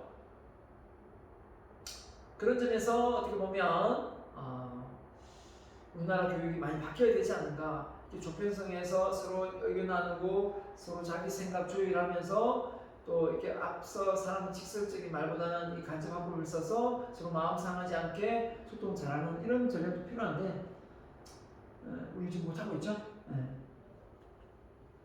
자, 그래서 유비쿼터스 센스 네트워크다 했는데 말 그대로 모든 것이 연결되어 있으면서 다 제어할 수 있는 시스템입니다. 그래서 모든 사물과 네트워크 연결되어 있어서 상호 자동화되어 감지해서 이게 운영되고 있기 때문에 뭐 손목에 있는 이 시계 형식의 어떤 헬스케어 기능을 해서 병원의 주치의하고 연결되는 부분이 됐고, 스마트홈식에서 집에서 뭐 냉장고부터 시작해서 뭐 전기밥솥, 보일러 다 켜고 타이어가 공기압 측정이 다 되고 또 뭡니까 스마트워치, 또 이 가전의 연결, 또 스마트 슈즈를 해서 또 달리는 어떤 그 혈압이나 뭐 또 이 대사량이 기초 대사량이나 이런 걸 측정 다 해서 데이터 시키시는 거죠.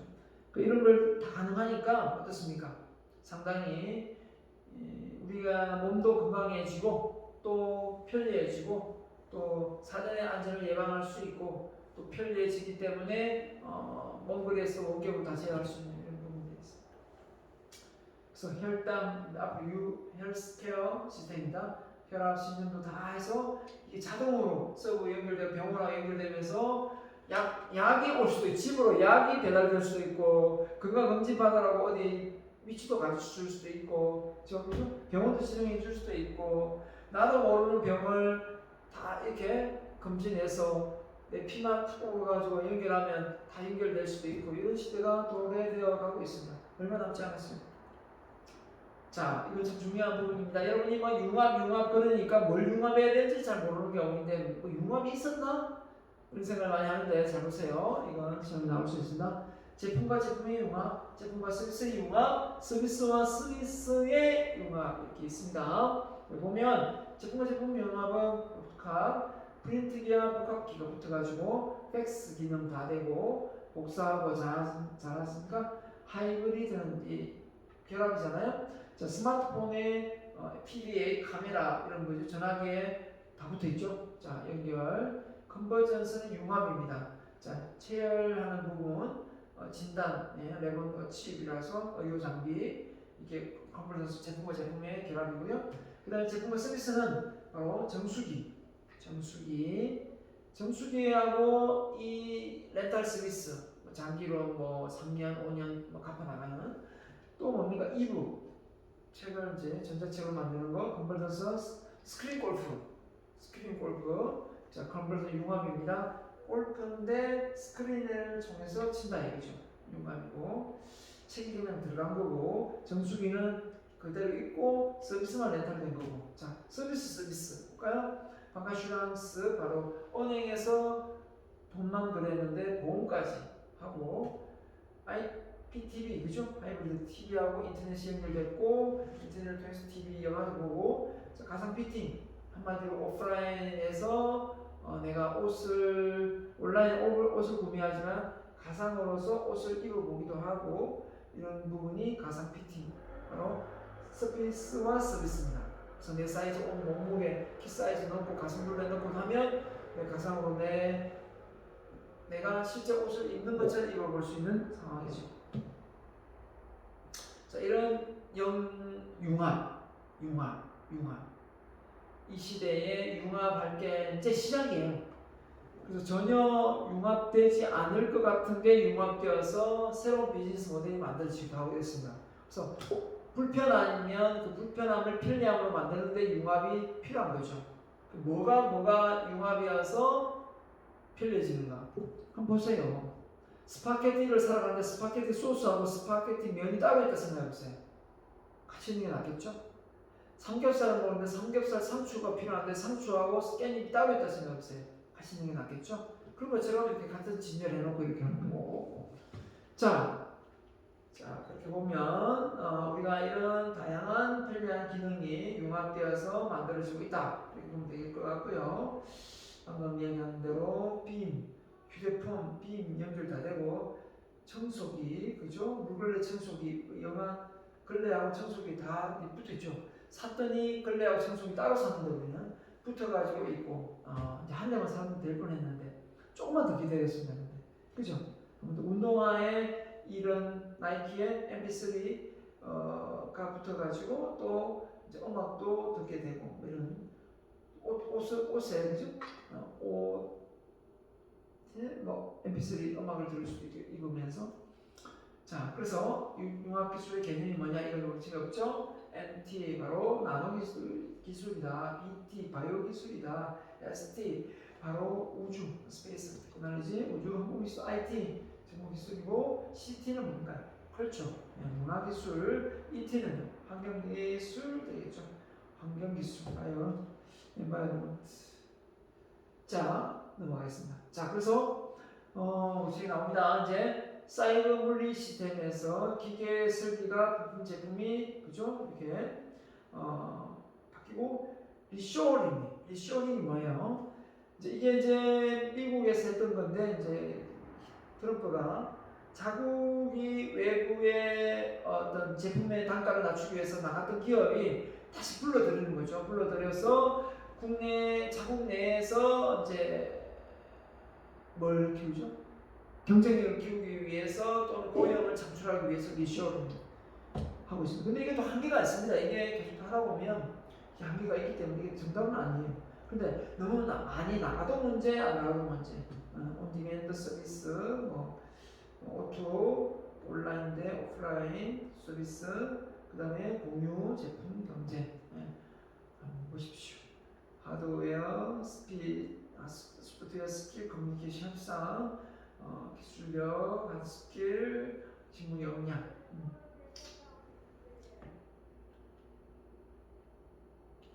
그러니까 결국 온디맨드 서비스는 소비자의 어떤 그 구매 욕구에 맞춰서 서비스가 이제 계속되는 부분입니다.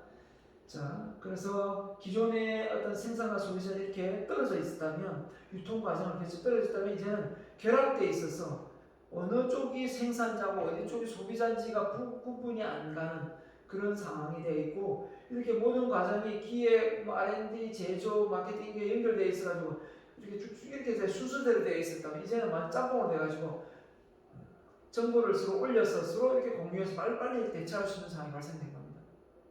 그죠? 기업으로 치면 생산, 마케팅, 이런 재무, 회계 다 따로 가지고 서로 막 싸우고 있는 게 아니라 하나의 그 플랫폼 공간 속에서 서로 어떤 제품을 만드는 데서 잘 결합해가지고 제품이 잘 유통될 수 있도록 만드는 거죠. 소비자에게 빠르게. 그래서 제조업이 이렇게 내려갔다가 이제 실시간으로 이렇게 부가가치로 분산, 그죠? 이런 부분 빨리 서로 공유할 수 있는 초연결 시대가 되어버렸습니다. 자, 환경에 대한 적응입니다. 환경이 불확실한 경우 기술의 핵심을 보호하기 위하여 전략과 조직 구조를 개선해야 된다. 조직의 효율성을 달성하기 위하여 예측 가능하고 질서가 있는 방법으로 수행되어야 하는 조직의 내부 활동이다. 자, 핵심 기술 보호해야 되는데 어떻게 보호해야 되느냐? 장치는 환경에 뭡니까? 요인에 장출된 불확실성을 해결한다는 점에서 해결 전략이라고 한다. 해결 전략에는 완충화, 평준화, 예측, 할당, 경제 활동 이렇게 했는데 바운더리 스పె닝 했는데요. 자, 경제 합병 뭡니까? 자, 합병을 해서 좀 더 어떻습니까? 경쟁력 있는 다른 기업하고 합병해 다른 조직의 소유권을 획득하는 겁니다. 뭘 전수해야죠? 자, 그 다음에 합작, 같이 이제 기술력을 또 바탕으로 합병까지는 아니지만 합작은 이제 투자 비용을 같이 들여가지고 대형 프로젝트를 같이 실시해서 어떻게 보면 좀 실패 위험도를 좀 이렇게 높은 연구개발 분야에 서로 힘을 합치면 훨씬 더 그 불확실성을 감소시킬 수 있죠. 합작 투자. 그 다음에 또 뭐가 있겠습니까? 바로 자, 견인 중력제. 자, 견인 중력제는 다른 조직의 중력을 대신 조직의 중력을 겸하도록 하는 것입니다. 그래서 그 사람의 영향력으로 이 회사의 어떤 유통을 한다든지 기술력을 확보한다든지 이런 걸 하는 거예요. 그래서 이런 중력을 견인하게 많이 하겠고요. 그 다음에 중력 채용, 아예 그냥 채용을 해버립니다. 그래서 채용을 해서 다른 사회에 경험이 많은 사람을, 그러니까 공기업에 근무하는 그런 고급 인력들을 중소기업에서 채용을 해서 또 그 공기업하고의 관계성에서 물품을 납품할 수 있는 그런 시스템 구조를 가져가요. 왜냐하면 공기업에 근무를 했기 때문에 아는 인력이 많잖아요. 인맥이 많잖아요.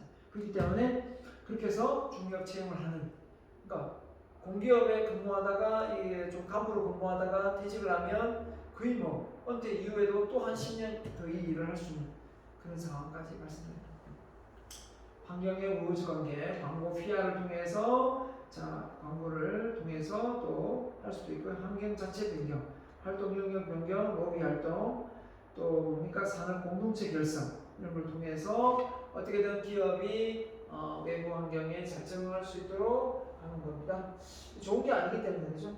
로비 활동 이런 거는 아무튼 이게 이제 할 수밖에 없는 그런 시절도 있었겠지만 지금은 아니겠죠? 네. 그리고 산업 공동체는 같은 그 산업 단체들이 모여서 경제협력 단체들이 모여서 정부 정책에 대해서 반대도 하고 또 요구도 하고 이렇게 되겠죠. 자, 그 다음에 뭡니까? 자, 수학 분석이네요. 자, 수학 분석을 통해서 기업의 경쟁력을 발휘하는 부분이 되겠습니다. 자, 수학 분석을 처음 여러분이 배울 수도 있는데요. 수학 분석은 뭐냐 이렇게 보면 뭐냐면, 자, 수학 분석은 크게 외부적인 요인, 내부적인 요인에서 내부적인 요인은 강점, 약점이고요. 외부적인 요인은 기회 요인과 위협 요인을 적어서 이 강점 SO, ST 또는 WO, WT라는 이 서로의 조화롭게 어떤 전략을 펼치는 겁니다. 결국은 강점을 통해서 기회를 살리고 강점을 통해서 위협을 줄이고 약점을 기회로 살리고 이 위협을 어떻게 합니까? 약점을 위협을 또 대체할 수 있는 뭐 OEM 방식이라든지 이걸 통해서 위탁 생산하든지 아니면 또 전문 연명의 인물을 채용을 하든지 이렇게 대체를 하는 거죠. 결국은 이 전략이 어떻게 보면 기회는 살리고 강점도 살리고 기회를 통해서 약점을 보완해서 기회를 살리고 위협, 이게 중요하죠. 위협 요인데 위협과 약점을 동시에 고려해서 어떤 새로운 기술력을 확보하든지 위탁 생산하든지 새로운 전략을 짜야 되는 겁니다. 이게 이제 수학 분석이 이제 2차 대전에 그죠? 대전 때 사용했던 전쟁 어떤 전술이에요. 이게 이제 경영학에서 살아남은 이유는 뭐냐면 말 그대로 기업을 운영하는 데 있어서 내부 고객의 강점과 약점이 있잖아요. 외부에 또 기회 요인, 위협 요인이 있잖아요. 이걸 잘 파악해서 전략을 잘 짜가지고 가야 된다는 거예요. 그렇지 않겠어요? 네, 그렇기 때문에 우리가 이거를 한번 해보게 된다라는 겁니다. 그래서 여러분이 한번 해보는 게 좋을까요? 만약에 여러분이 취업을 하는 회사가 있어요. 회사가 있는데 그 회사에 들어가려고 합니다. 그 회사가 가지고 있는 어떤 알고 있어야 되겠죠. 그 회사가 뭐 어떤 인재를 요구하는지 알아야 되겠고, 자 여러분이 가지고 있는 강점 쭉 적습니다. 약점 적어요.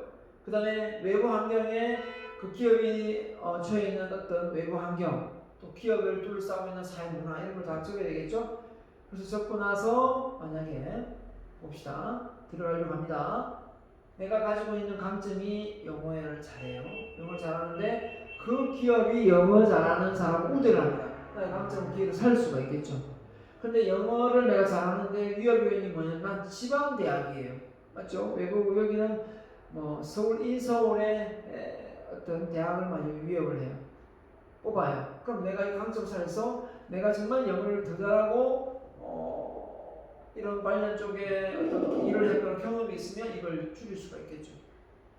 아무리 지방 대학이라도 해도 내가 취업을 할 수도 있겠죠.